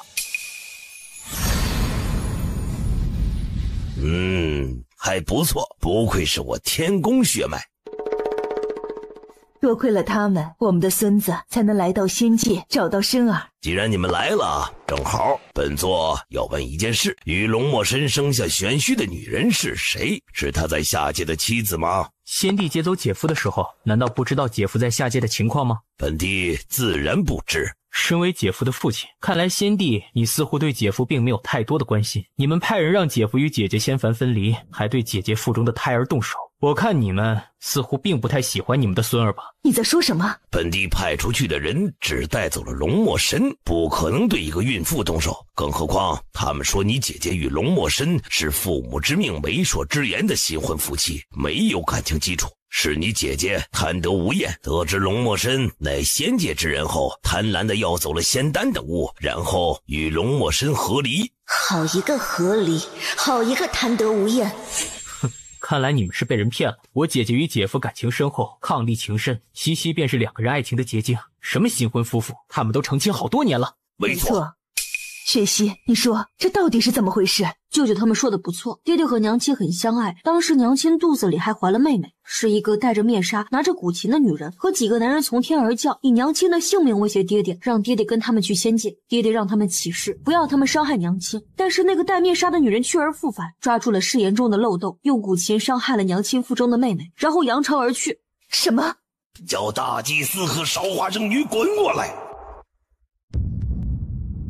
你们跟本帝老实交代，你们去下界接你们殿下的时候到底做了什么？我什么都没做呀，都是按照您的吩咐将少主带回了天宫呀。按照本帝的吩咐，本帝可从来没有吩咐过让你伤害无辜女子腹中的孩子，那是我天宫的血脉，你好大的胆子！先帝，韶华怎么听不懂您的意思？是不是你们弄错了？我亲眼看见你伤了我娘亲腹中的妹妹，你不必再装模作样，你就是化成了灰，我也认识你。你年纪轻轻可不能撒谎，我怎么可能做出这种事情来？少主，你要相信韶华，韶华根本没有伤人。你的意思是我儿子在故意栽赃嫁祸你，为什么呢？我不知道你们为什么要陷害我，我明明只是将少主接回了仙界，为什么要身上背上这么重的罪名？你说你亲眼看见我伤害你娘腹中孩子，那你有什么证据？说不定这其中有什么误会。你们狡辩不认也罢，先不说这个，方才祖父告诉我们，你说我爹爹和娘亲是新婚夫妻，没有子嗣，那我是哪儿来的？我的舅舅和曾外祖父母都在这里，他们全部都可以证明我爹爹和娘亲相爱很多年，而你破坏了这一切。我真的不知道你在说什么，你我无冤无仇，从来没有见过，你为什么要将这莫须有的罪名安在我的身上？先帝先后，韶华从来没有做过这种事情，韶华是绝对不会承认的。你不承认也无所谓，你的属下会交代一切，把端木护法带进来。端木护法，他不是韶华身边的人吗？他知道少华圣女这些年都做了什么坏事吗？少主，你怎么能这样对我？我们青梅竹马长大，就算你不回应我的心意，也不能这样抹黑诬陷我。你要是不喜欢我，我走就是。先后，你不能眼睁睁看着他们这样对我。本宫只想知道一个真相，若是错怪了你，本宫事后会亲自向你道歉。你为什么要去冥界？韶华圣女派我去冥界，让我杀了殿下在下界的妻子。你说什么？薰儿在下界的妻子已经飞升了，怎么会在冥界？1年前，殿下下界的妻子就跟着飞升来了仙界。为了不让那个女人找到殿下，韶华圣女收买了仙界的接引使，让仙界接引使将其传送到了冥界。因为冥界太混乱，鱼龙混杂，那个女人很容易就死在那里。那个女人现在人呢？已经死了。死了？死了？死了好啊。自己说吧。先帝先后殿下，我们错了，我们不该被大祭司和韶华圣女收买，我们什么都说，求您开恩呐。说，本帝要你们一字不漏。我们奉您之命将殿下带回天宫，之后韶华圣女说她掉了东西要回去拿，我们便猜到她的心思。大祭司给了我们好处，我们将这件事隐瞒了下来。实际上我们下去之后根本不知道殿下在下界的身份和家庭情况，也没有打听，因为韶华圣女觉得下界的人都是蝼蚁，不值一提。好你个韶华圣女，好你个大祭司，你现在还如何狡辩？本帝这般信任你，从未想过怀疑你让本帝太失望了。贤弟，这件事儿全是我的主意，不怪韶华，是我想韶华嫁给殿下，所以动了歪心思。本帝若是想让她嫁给龙墨神，早就下旨了。到底是什么让你产生了这种不切实际的心思？是，您说的对，是我们的想法不切实际。贤弟，请您恕罪，原谅我为了女儿的一腔爱意，酿成了大错呀。可笑，明明是你女儿动手伤我姐姐腹中胎儿，根本不是你，你为她揽下所有罪责有用吗？罪人就活该受到惩罚。是我指使他做的，我以为只要杀了殿下在下界的妻子，就能让殿下与下界的一切划清界限。贤弟，这一切都是我的错，还请您看在我这么多年为天宫兢兢业业的份上，饶恕了小女吧。不对劲，这个韶华圣女很不对劲。大祭司真的是自愿去死，还是有其他什么原因？以他的能力，不可能得到太素一禅这种神药。你的意思是，他很有可能和邪佛勾结在一起，被邪佛带走，离开了北域？不一定离开了北域，如果邪佛的手已经伸到了灵界，恐怕邪佛是为了定禅尊者的陵墓而来。定禅尊者，明天赫连家族的宴会，你同我一块儿去。好啊。祖父，您联系下文弟子了吗？自然。下文弟子答应下来了吗？战羽现在不仅得罪了魔界，就连千星仙帝也对大夏仙帝有意见，可谓是两面受敌。咱们赫连家抛出了橄榄枝，他也不可能推开这个机遇。祖父的意思是，下文弟子答应了。太好了，姑姑一定很开心。父亲，赶快过来！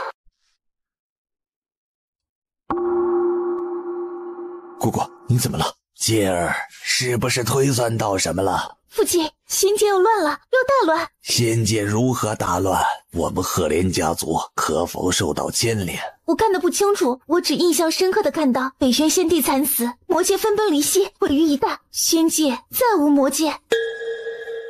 北玄仙帝怎么死的？被谁杀的？我不知道，我看不清，其余的我全都看不清。你告诉为父，我们赫连家族将来如何呀？血，全是血。去见老祖宗。你们最好是有要紧的事儿，否则……老祖，您息怒，小辈过来的确是有要紧的事，关系到赫连家族的存亡。将你垂眼所看到的一切，一字不漏地说给老祖听。妖界今后会易主，有一个年轻的妖族会统领妖界，号召天下妖族。是谁啊？我没见过他，面容有点模糊，但如果见到真人，我应该能够认出来。应该是妖界的那个新妖王。本以为千星仙帝能够稳稳地统领妖界，没想到这样看来，那个从下界飞升上来的新妖王的确有点本事。祖父，我们可以趁现在他还没有强大起来，把他拉拢过来。还有呢？全是血，我看到我们家族血流成河，有人来复仇了。倩儿，你说清楚，为什么觉得是有人来复仇啊？我不知道，这是一种预感，有人来复仇了。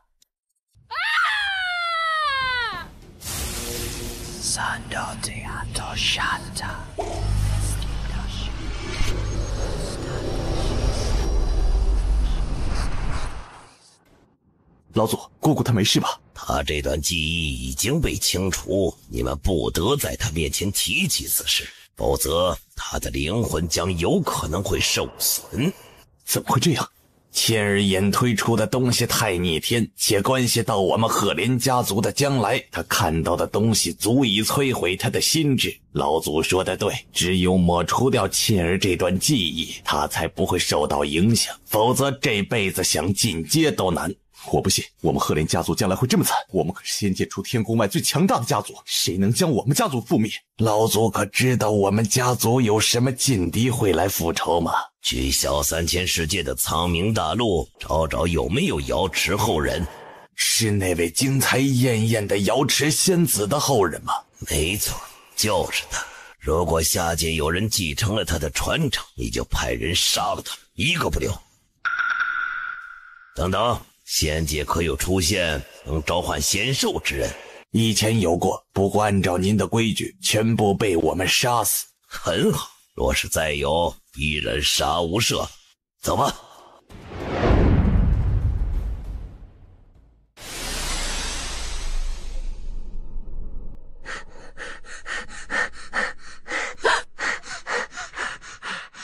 姑姑，告诉你一个好消息，下文弟子将会来家族参加您的出关宴会，您的心思大概要如愿了。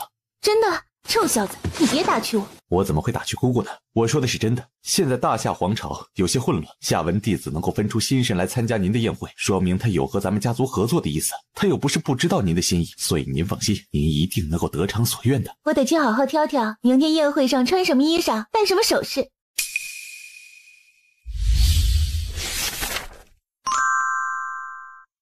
这件紫色的好看，适合我们西西，衬得西西更加贵气。本座觉得那件月白色的好看，明明是紫色，更适合西西一些。都还行，有什么好挑的？怎么说话？西西，明天就穿这一套，好不好啊？好，祖母挑的我都喜欢。祖母，祖父是不是生气了？要不还是换成月白色这套吧，我觉得也挺好看的。别理这个糟老头子，走，祖母啊，带你挑仙器去。皇叔，你们天宫的蟠桃都快要被先帝先后送完了。不用理他们，他们挺喜欢我的。如果我现在要玉玺，他们肯定会给我。不着急。如果妹妹在这里，他们肯定会更喜欢妹妹。嘘，即使已经剥了结界，这个话也不能再说了。我不会再说了。我先回去了。去吧，明天下午一块去赫连家族。姑姑，您来了。下文弟子什么时候到？下文弟子身边的人来报，说下文弟子马上就到了。太好了，我已经很多年没有见过他了。东方韵儿，贺林瑜，你这么羞做什么？我代表了东方家族来你家祝贺，你就是这种态度？你要是不欢迎呢，本小姐这就回去禀报家族，说你们赫连家族不欢迎我们东方家族前来贺礼。赫连家族怎么会不欢迎你们东方家族呢？欢迎，欢迎的很呢。可是你的目光好像要吃人，是真的欢迎吗？为什么都不笑一笑呢？原来你会笑啊，我还以为你不会笑呢，以后可要多笑笑哦。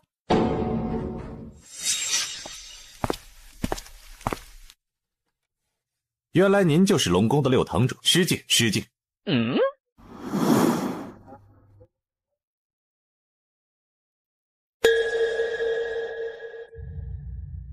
本堂主正好在北域，特来你们赫连家族庆贺一番，恭喜了，欢迎欢迎。这两位是？这两位是本堂主最喜欢的小辈，特地带他们过来长长见识。欢迎你们，我亲自送你们进去入座吧。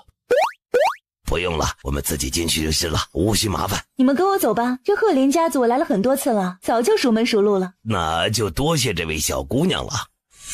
大夏王朝下文弟子来贺！哎，下文弟子竟然也会过来。下文弟子能在百忙之中抽出空来给我祝贺，我真是感动不已。我也是在百忙之中抽空来参加你的出关宴会啊，怎么没见赫连姑姑你感动呢？你们能来参加本小姐的出关宴会，本小姐是很感动的。但是下文弟子不同，他远道而来，族中又事多，我本来便一直期待着他的到来，一时便激动了些。日理万机的大夏太子竟也有空来北域，怎么杀死北玄圣劫的人找到了？啊，是凌天弟子，我最喜欢的人就是凌天弟子。还有冥界公主了，这小姑娘说话能不能不大喘气儿啊？看来凌天弟子已经带着你的儿子认祖归宗，还要恭喜你一声。什么？凌天弟子真的有儿子啦？哼，负心汉，话本都是骗人的。我们走。那姑娘的话倒是说的不错。两位弟子的到来真是令家族蓬荜生辉，我亲自带你们去席上落座吧。北冥夜，你过来我们赫连家族干什么？怎么本尊不能带好友过来？可以，当然可以。北冥夜是凌天弟子带来的，可是这两个人呢？你们难道也想混进去不成？赫连家族的宴会可不是什么阿猫阿狗都能混进来的。咦，这个小男孩不是严家主脉的人吗？亲爱的侄子，怎么嘴巴吃了屎了？看见二叔都不会叫了。吴德，你已经不是我们吴家人，更不是我二叔。你别忘了你当年做过什么事，让吴家颜面尽失。我是看在往日的情面上，不将那几个大家族叫来，否则今日就休想逃脱。原来你就是吴德，你走吧，赫连家族不欢迎你这种卑鄙之人。嘴真臭啊！你干什么？本尊倒要看看你们谁敢动手。赫连瑜，吴德是本尊的好友，你对他出言不逊，就是对本尊出言不逊。这一巴掌只是给你提个醒，不要再有下回。吴小三，二叔我替你顶了那么多年的罪，背负了这么久的骂名，二叔这回回来啊，是来慢慢算账的。你胡说什么？吴德，你别以为你这样嫁祸给我，就有人相信你。那件事只有你这种人才做得出来。事实胜于雄辩，吴小三，万事万物有因果，做过的恶事总有一天会得到惩罚，你才会受到惩罚，你等着吧。思阳，我们走吧。下文弟子，我们也进去吧。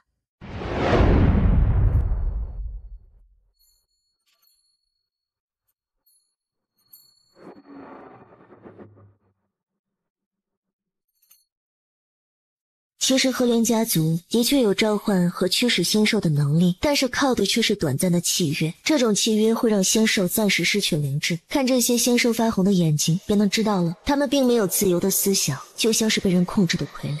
凌天弟子竟然来了！哎，那个小男孩就是凌天弟子的儿子吧？长得和凌天弟子真像，小小年纪就已经有这番气势，将来前途不可限量啊！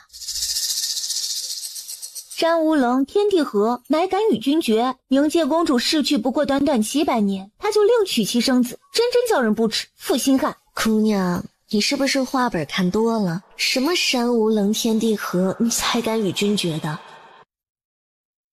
东方小姐，你为什么喜欢冥界公主啊？你是谁啊？我凭什么告诉你？不瞒你说，其实我也是冥界公主的忠实拥护者。真的？你也喜欢冥界公主？啊，当然。我当然喜欢我自己了。我跟你讲，我最喜欢冥界公主了，我将来一定要成为和她一样强大的人。你会的。我以为冥界公主和凌天弟子的爱情是誓死不渝的。我曾经喜欢凌天弟子，是因为他为了冥界不顾一切。他死后，他寻找他消散的神魂，寻找了无数年，后来又消失了那么多年。可是这才过了这么点时间，他就忘了冥界公主，与其他的女人生了儿子。我也很喜欢冥界公主啊！我也喜欢冥界公主。我也挺喜欢的。你娘亲是谁啊？我娘亲已经不在了。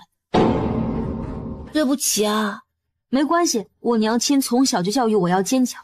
夏文哥哥，凌天弟子都已经从过去的悲伤中走出来了，妻儿希望你也能走出来，拥有崭新的人生，没有谁是取代不了的。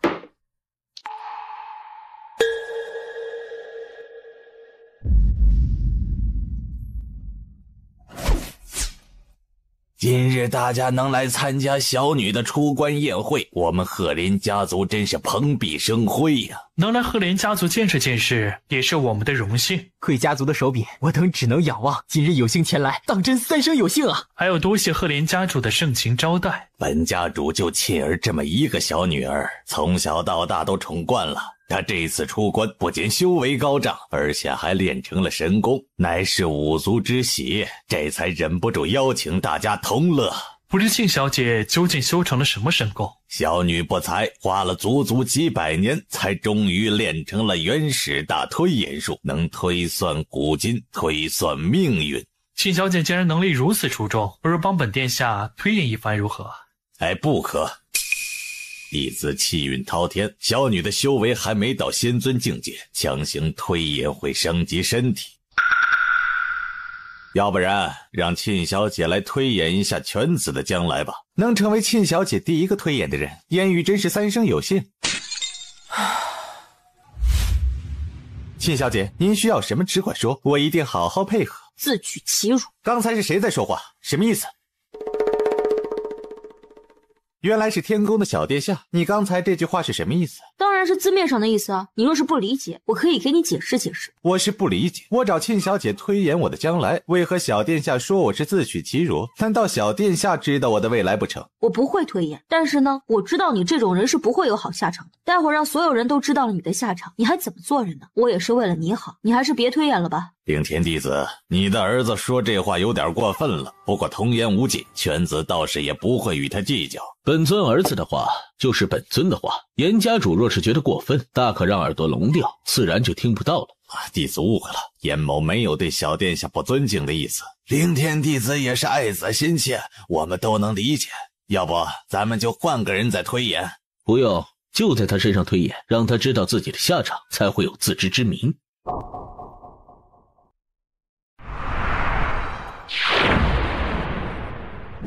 本小姐今日第一次给人推演，大家既然都在场，那么本小姐就将言语的未来透射给大家看。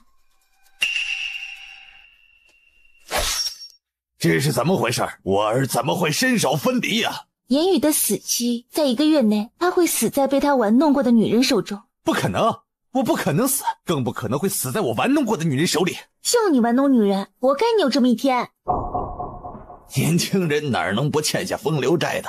颜渊，你现在知错再改也来得及。既然切儿推算出了你将来会死在女人之手，你只需要防备就能躲过这一劫。这便是切儿这项能力的强大所在，能够改变一个人本来的结局。家主说的不错，沁小姐的能力就是能令人逆天改命，言语绝对不会辜负沁小姐的美意。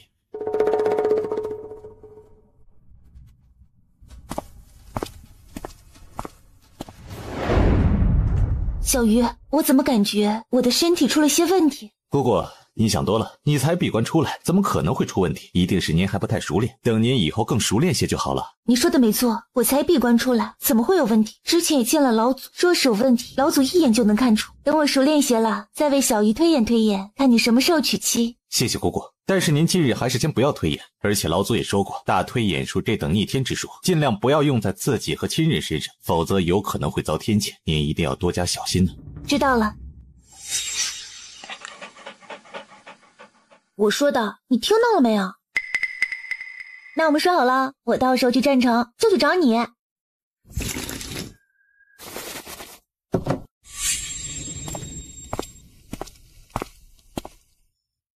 夏文哥哥，刚刚你跟东方玉儿那丫头说什么呢？没说什么。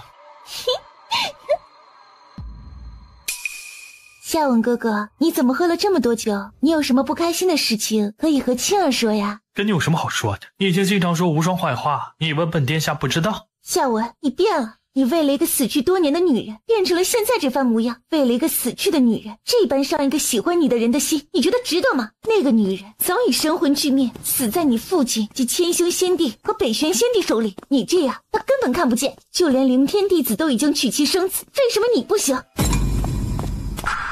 本家主的女儿天赋惊人，将来会嫁给一位强大的天之骄子。原本本家主就没打算把沁儿嫁给夏文弟子，夏文弟子也不必觉得困扰，慢走不送。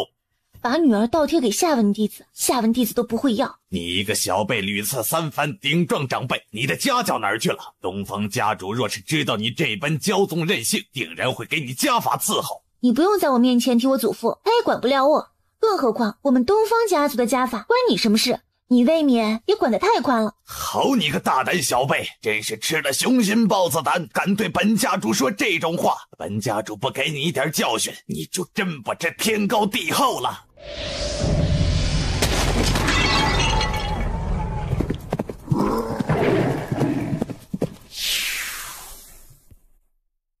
赫连家族的这次宴会真是让本尊大开眼界，下次你们赫连家族有什么宴会，不必再给天宫发帖，本殿不想带着一身臭味回去。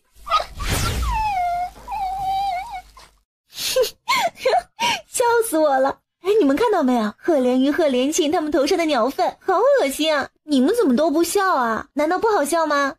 哈哈哈，是好笑，对吧？真的是太好笑了。你家在哪里？我们送你回去吧。不用了，我自己回去就行。你们不用担心，出了赫连家族的门，赫连家主就没有理由再找我的麻烦。那你早些回去吧。再见。你们都是好人，还有凌天弟子，是我对你有偏见。不过你也的确背叛了冥界公主，我还是会对你有偏见的。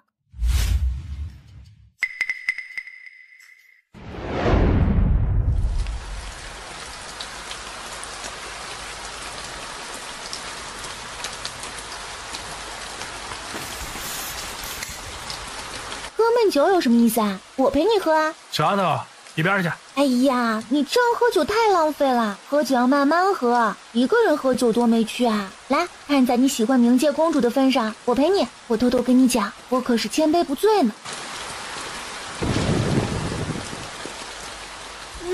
好辣呀！这什么酒啊？你走吧，我不需要人陪。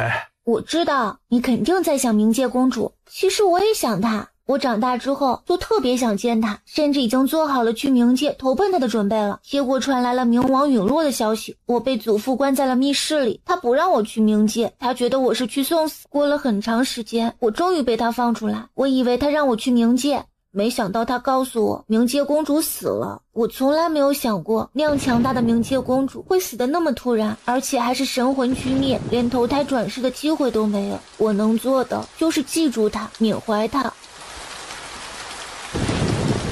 悄悄告诉你啊，我一定会去冥界的。等我强大了，我要帮他重建冥界。虽然我的能力微不足道，但我有漫长的岁月可以去做这件事情。金冠王已经出关了。什么？你说真的？金冠王真的出关了吗？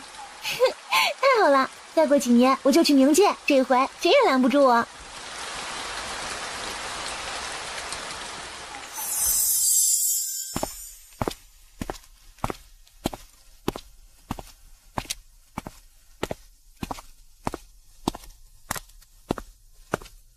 怎么这么晚才回来？东方月儿喝多了，属下亲眼看到下文弟子送他回了东方家族，才回来复命的。下文弟子送东方月儿回去的。东方月儿还喝醉了。东方月儿这姑娘心也太大了，怎么能在外面随随便便就喝醉呢？她难道忘了她刚得罪了赫连家族吗？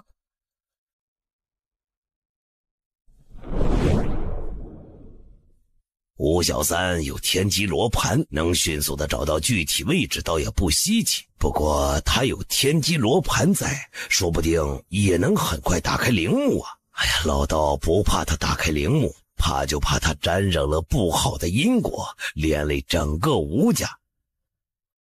吴小三打不开定禅尊者墓，他试过了。没错，他用天机罗盘试过了，一连数次都没能打开。赫连家族已经在采取其他手段，天机罗盘都打不开，定禅尊者墓果然邪门啊！一个墓能有多邪门？双儿，海兰国的那具精美你还记得吗？当然记得啊。定禅尊者当初死得那么诡异，他的尸体很有可能变成比精美更恐怖的东西，比如旱魃、银钩这一类的强大精怪。定禅尊者到底是个什么样的人啊？百万年前，定禅尊者是神域雪山的统治者，修为堪比先帝。他为人如何，我们无法定论，因为他还活着的时候，并没有做出什么伤天害理的事。佛门弟子暴毙，也是在他失踪死亡之后发生的。那赫连家族非要打开定禅尊者的墓，到时候会惹出麻烦怎么办？不如这样，我们先把吴小三的天机罗盘抢来，然后老道，你看你能不能打开定禅尊者的墓？如果能打开，我们就将里面的宝物转移，这也算没有破坏和盗走墓中之物，不会染上因果。那行，就这样做。他吴小三不能用天机罗盘打开陵墓，老道我肯定行啊。我相信你，吴小三的天机罗盘我们帮你抢回来，他本来就是老道你的，你用起来肯定会得心应手。这天机罗盘是他从老道手里骗走的，老道要自己亲手拿回来。吴小三现在回了赫连家族，我已经以你的名义给他发了邀请帖，他不会出来的。吴小三性格多疑，我用了激将法约他斗法，已经在整个北域广而告之，明日就是你们斗法之时。什么？吴小三已经应战了，怎么样，老道，你有没有把握？你对老道我也太没信心了。老道别的地方没有本事，但是说起盗墓，老道是吴家1000年来出的第一个天才。吴小三那小犊子是老道侄子，当年还是老道指点他的，他跟老道斗法简直就是自取其辱啊。吴小三犹豫了大半天，终于答应了挑战。他肯定倚仗着天机罗盘，所以敢答应挑战喽。是啊，老道，天机罗盘的大名连我都听过，吴小三有天机罗盘，你能不能赢啊？天机罗盘在他手里根本发挥不出一半的作用，老道我有把握。你们盗墓斗法到底该怎么斗啊？寻龙点穴、开关寻宝等都可以斗，待会儿吴小三就应该派人传消息过来了。我们盗墓世家斗法规则都是由晚辈定。哦，原来如此。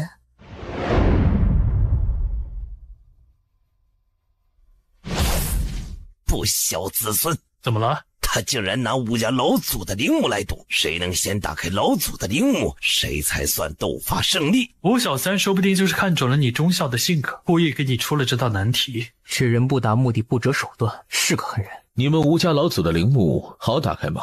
当然不好打开，里面机关阵法无数，全是老祖宗自己设置的。你有把握吗？当然。那啥，当年老道我年少无知时，自诩高手寂寞如雪，老祖宗的陵墓号称最难打开，老道我偷偷研究了很多年，要打开老道还是信手拈来的。你们别笑啊，老道我虽然研究了很久，也有把握打开，但是老道不是吴小三这种不忠不孝之人，从来没有想过真的去打开老祖宗的墓。你吴家面临劫难，吴小三就是你吴家的祸根，你们老祖宗若是知晓你的举动是为了救吴家，他会怪你打开他的墓。没错，说不定啊，你们吴家的老祖宗早就算到会有这一天，到时候呢，直接天降正义一个机关，干死了吴小三这个鳖孙呢。你们说的有道理，老道是为了吴家的将来，老祖宗若是知道，定不会怪老道。无量天尊，没想到老道也有要掘自家祖坟的这一天。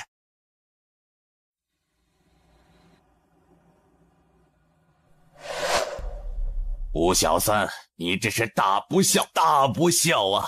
岂能以家族老祖宗的陵墓来斗法？吴小三，你不能这么做。吴小三为了家族的荣耀，这些年付出了多少？难道你们看不见吗？我也不想这样做的，都怪吴德那个狗东西，在外面散布谣言，说当年掘人祖坟挖掘布施的不是他，而是我。可笑，那明明是他做的，否则吴家也不会将他赶出家族。为了嫁祸给我，他这2日让天宫的人散布的人尽皆知。现在别人看我的眼神都带着质疑，我答应与他斗法，就是为了洗刷自己的冤屈。他说他比我强，我要看看谁才是仙界盗墓第一人。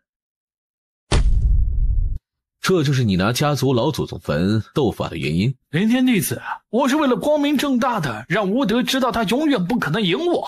你怎么不说你为了赢老道，故意拿老祖宗的坟墓斗法？你知道老道我心中还记挂着吴家，故意这样做是想让老道放弃。吴德，你在胡说什么？你一个被逐出家门的耻辱之辈，有什么资格约我斗法？我答应斗法不过是为了让灵天弟子看清楚你是个什么样的人。本尊看得很清楚，倒是你吴小三，你做了什么自己心里没点数吗？我什么都没有做，这一切都是吴德编造的谎言。灵天弟子，你是被他给骗了，大家都不要被吴德这个老东西给骗了，他就是这样撒谎成性，令家族蒙羞之人。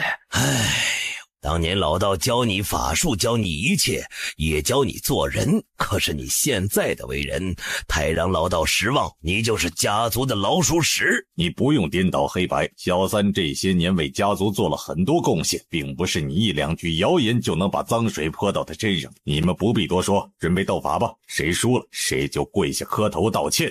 哼哼，大哥，吴小三有你这个无能却自私自利的父亲，才有了今日。吴家遭到的报应，你也难辞其咎。老道跟你们也没什么好说的，就当当年的一腔好心都为了狗。斗法就斗法，老祖宗若是知道老道我今日是为家族除害，定不会责怪于老道。好，老道好样的。本公子已在水中月包了场为你庆贺，半个时辰后灿儿仙子就要开唱了，你速战速决哈。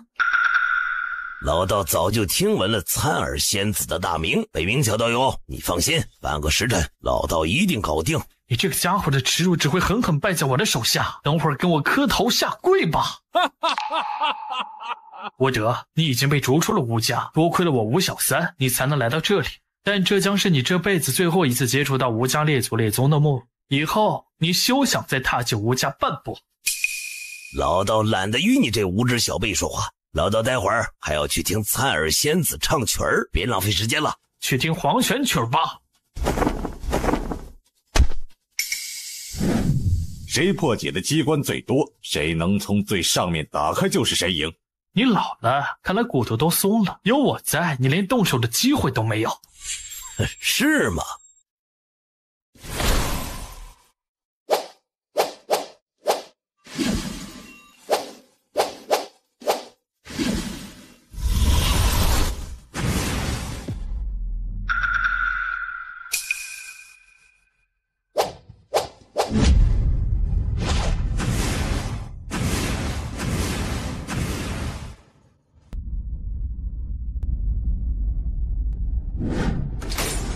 他竟然打开了老祖宗的墓，吴德太厉害了！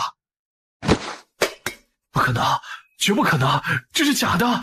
你输了，你的能力是老道我教你的，看来这么多年过去了，你半点长进都没有，真让人失望啊！你作弊！你不可能打开老祖宗的坟墓的！真没意思。没想到老道这般厉害，倒是出乎意料。西西，待会儿祖母带你出去玩吧。吴小三口吐真言，说出当初的真相。当年就是我故意盗了柳家、徐家、王家的大家族的墓，并故意将他们的祖辈的尸骨丢去了采集小暴尸又怎么了？凭什么你一个人在家族里大放异彩，把我爹压得死死的？我故意去盗了几个大家族的墓，用的都是你教我的法术，为的就是嫁祸给你。不过那几个大家族的坟墓倒是陪葬了不少好东西，我转手就卖了一笔巨款，然后用了一小部分去买佣兵组织悬赏杀你。只是没想到你运气不错，居然逃过了那么多人的追杀。但我毫不在意，你虽是我的长辈，但是在我眼里你吊儿郎当，难成大器，永远在我翻身的机会。住口！你知不知道你在说什么胡话？我没有说胡话，那件事的确是我吴小三做的。为了将吴德赶出家族，有他在，我爹永远不可能当上家主。你到底在说什么？老道还以为你永远不会承认，现在看来你还是有点担当的。既然你都说真话了，那老道问你，天机罗盘是不是你偷的老道的？你放屁！没错，就是我偷的。你承认就好，那么物归原主。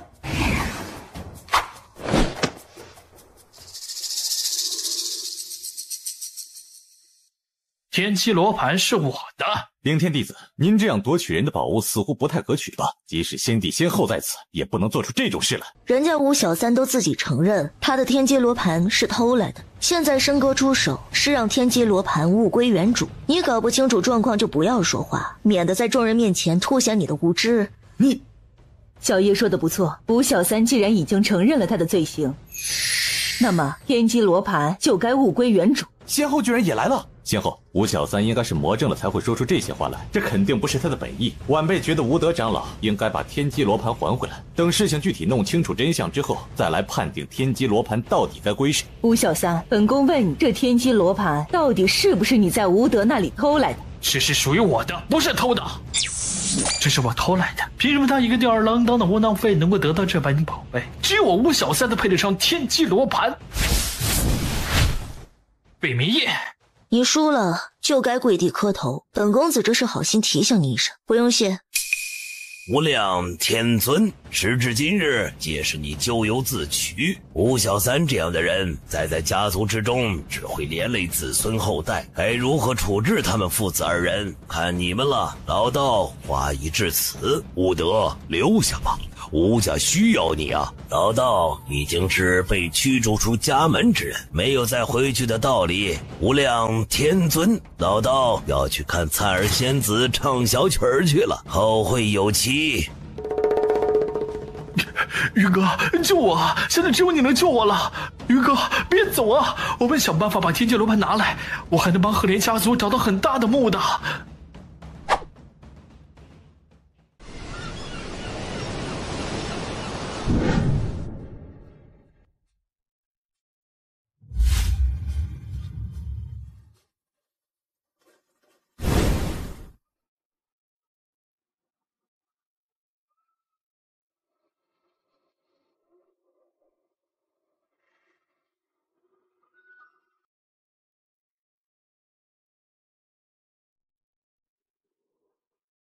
没想到现在的美人弟弟也是个妻管严了。好吧，皇叔啊，也是半斤八两，都只爱看妻子，不爱看别的女人。主子，赫连瑜带着吴小三前来赔罪了。不见啊，慢着，反正闲着无事，咱就当看笑话了。连天弟子，我们是来赔罪的。行了行了，滚吧！你他妈有病！刚进来就赶我们走。于哥，您方才也看到了吧？灿儿仙子可真美，果然同传闻中的国色天香啊！她的曲儿的确好听，但是容貌还不如另外一个女人。是啊，我长这么大了就没见过这般容貌精致的女子，只有于哥这样优秀的男人才配有这样绝色的女子。于哥，我一定会帮你想办法得到这个女人。那个小白脸没有任何背景，怎么比得上你？是个女人都会选择于哥这样的男人。不过吴三小，你可别忘了，天机罗盘你得抢回来。当然，于哥放心，天机罗盘一定是我吴小三的。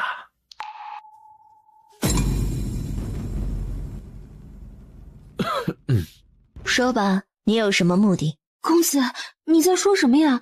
小女子不懂。你有什么目的？说来听听，说不定本公子会帮你啊。小女子真的不知道你在说什么。小女子只是一个端茶倒水的丫鬟，哪有什么目的呀？公子，您看错了。不说就逐出去。哎，别，人家姑娘也是个可怜人，定是有什么难言之隐。主子，这位姑娘叫青梦，是前几天才进水中月的。她做事伶俐，且修为不差，我便把她留在了身边，让她做一些端茶倒水的活。是不是青梦有什么嫌疑？青梦姑娘的确有点嫌疑，她来应该是为了杀人而来吧？青梦姑娘，你这样把心思都写在了脸上的人，还想学人当杀手，恐怕你连别人的身都没能靠近就被人识破了。青梦，我待你不薄，你老实告诉我，你来水中月到底是有何目的？灿儿姐，我看你是个善良的姑娘，没有坏心，一定有什么难言之隐，你大可说出来，说不定我们能够帮你。青梦，你是来找言语报仇的对吧？正巧我们也看不惯那个鳖孙儿，你想报仇，我们帮你。是这样吗？青梦10多日前，言语途经八岐城时，对我做了禽兽不如的事情，我就是来杀他的。他毁了我的一生，未婚夫嫌弃我，父母也觉得我丢人，我已经没有了活着的意义。就算是与他同归于尽，我也要找他报仇。那你为什么来水中月？我来到北域后，发现他去的最多的地方就是水中月，所以我进了水中月，想伺机杀死他。言语的确喜欢来水中月，每个月都会来1-2次。不过青梦，以你的修为，你不可能杀得死他，你可能连伤都伤不到他，就被他反杀了。你怎么这么傻？我都这样，死了也是一了百了。苍儿仙子说的不错，你太傻了。你想杀人就要制定一个周详的计划，保证万无一失，而不是像你现在这样什么计划都没有。就算言语现在在你面前，你也无计可施。还有，你不必这么丧，就当是被狗咬了一口，时间会抚平一切。你未婚夫嫌弃你，是因为他不理解你，不爱护你。真正爱你的男人只会为你心疼，而不是嫌弃你。你就当是认清了你未婚夫的人品，不要再为此伤心难过了。你这么优秀，将来还会有更好的男人等着你的。是的，姑娘，这不是你的错。无量天尊会保佑你一生顺遂。姑娘，报仇可以有，自暴自弃不应该呀。听到没有？他们都是男人，他们说的话代表了很多男人的想法。这世上一定会出现一个真心爱你、不嫌弃你过往的男人，你不能因此放弃你的大好人生。你是魏家人吗？您怎么知道？我是龙宫的六堂主。青梦姑娘，你想报仇，我们可以帮你。以后你回家了，敖古前辈可以帮你出口恶气，让你在家族中不再被人唾弃。我只想杀了言语，其他的我不敢奢望。贵人们，求你们帮帮我，我一定要亲手杀了那个禽兽。我们会帮你的，我能怎么帮他？你可以给他撑腰啊！他们家族唾弃他，无非是因为失去了天宫这样庞大势力的亲家。如果你以强势的态度给青梦撑腰，他们家族的人肯定会巴结他，再也不会觉得是他拖了家族的后腿。你说的很有道理。青梦啊，你放心，等回了八岐城，我帮你撑腰，你不用害怕。不用了，我这样的人，我的家族不需要，我不会回去。你不用再说了，等杀了言语，我陪你回八岐城。听我的，这不是你的错。申哥，你说我们应该怎么帮青梦姑娘才好呢？明日起，灿儿仙子开始剑客，青梦姑娘只管留下，言语会来的。但言语既然来了水中月，青梦也不一定能够杀死他。这是迷魂丹，无色无味，溶于水。青梦姑娘，你只需要把它给言语喝下，就能在睡梦中斩下他的狗头。但是言语认识青梦的脸吧？他的茶水恐怕言语是不会喝的。放心吧，青梦姑娘，言语一定会死在你的手里。谢谢公子。谢谢大家，此次青梦若是得以报仇，将来定会报诸位的大恩大德。谢什么？我们厌恶言语，他死在你手里才是他的归宿。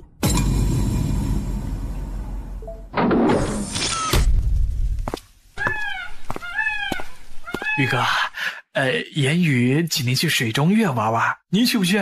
不去。你告诉言语，他要是不怕死，那就尽管去。是，我这就告诉他。宇哥，那个漂亮女人今天去水中月了，和北冥夜他们一起去的。真的？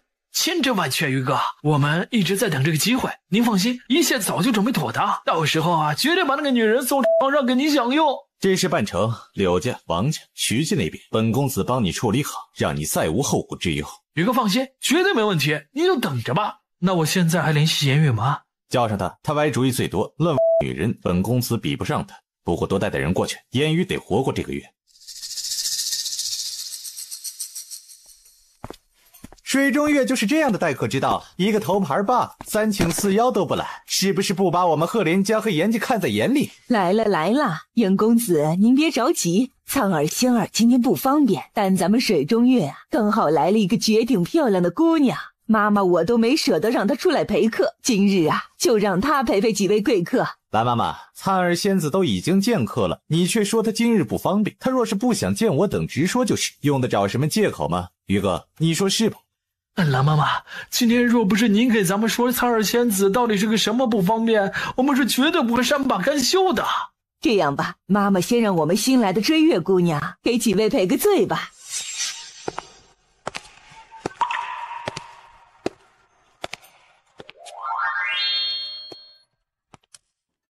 小女子靠嗓子吃饭，不能喝酒。若是喝了酒，这嗓子就废了。小女子可否以茶代酒？行，那就以茶代酒。公子们喝茶。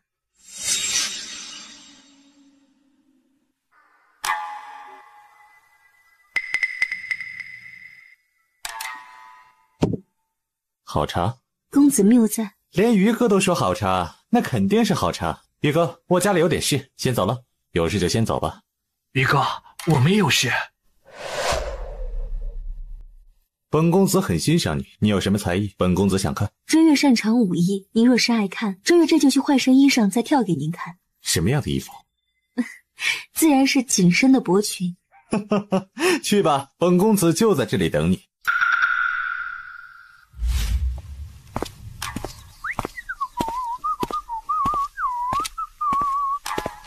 哎，追月姑娘，你怎么出来了？小女子准备给赫连公子跳几支舞，现在去换衣裳。赫连公子喜欢看小女子穿的暴露一些，小女子只好回去换衣裳了。那姑娘快去吧，莫要让于哥等急了。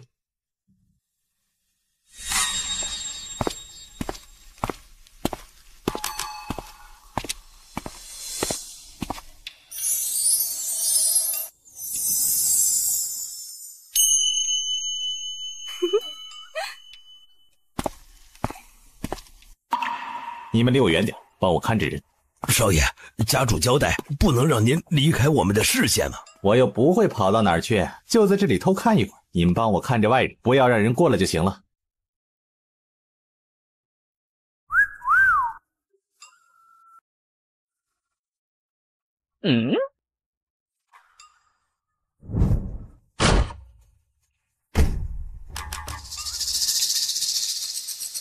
不对，他怎么会在这里？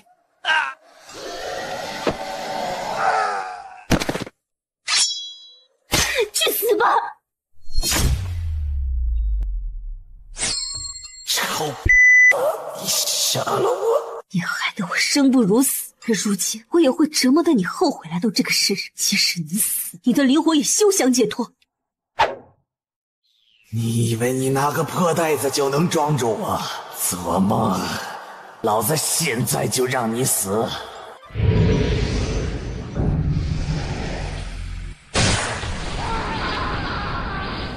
害怕了？你做出那种禽兽之事的时候，就应该想到会有今天。你放心，这种恐惧的感觉还会陪伴你一段时间。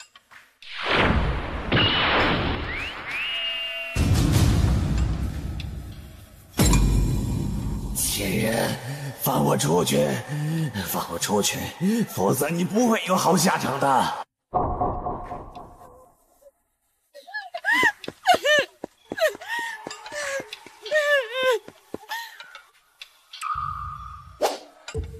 快去追，那个女人有问题！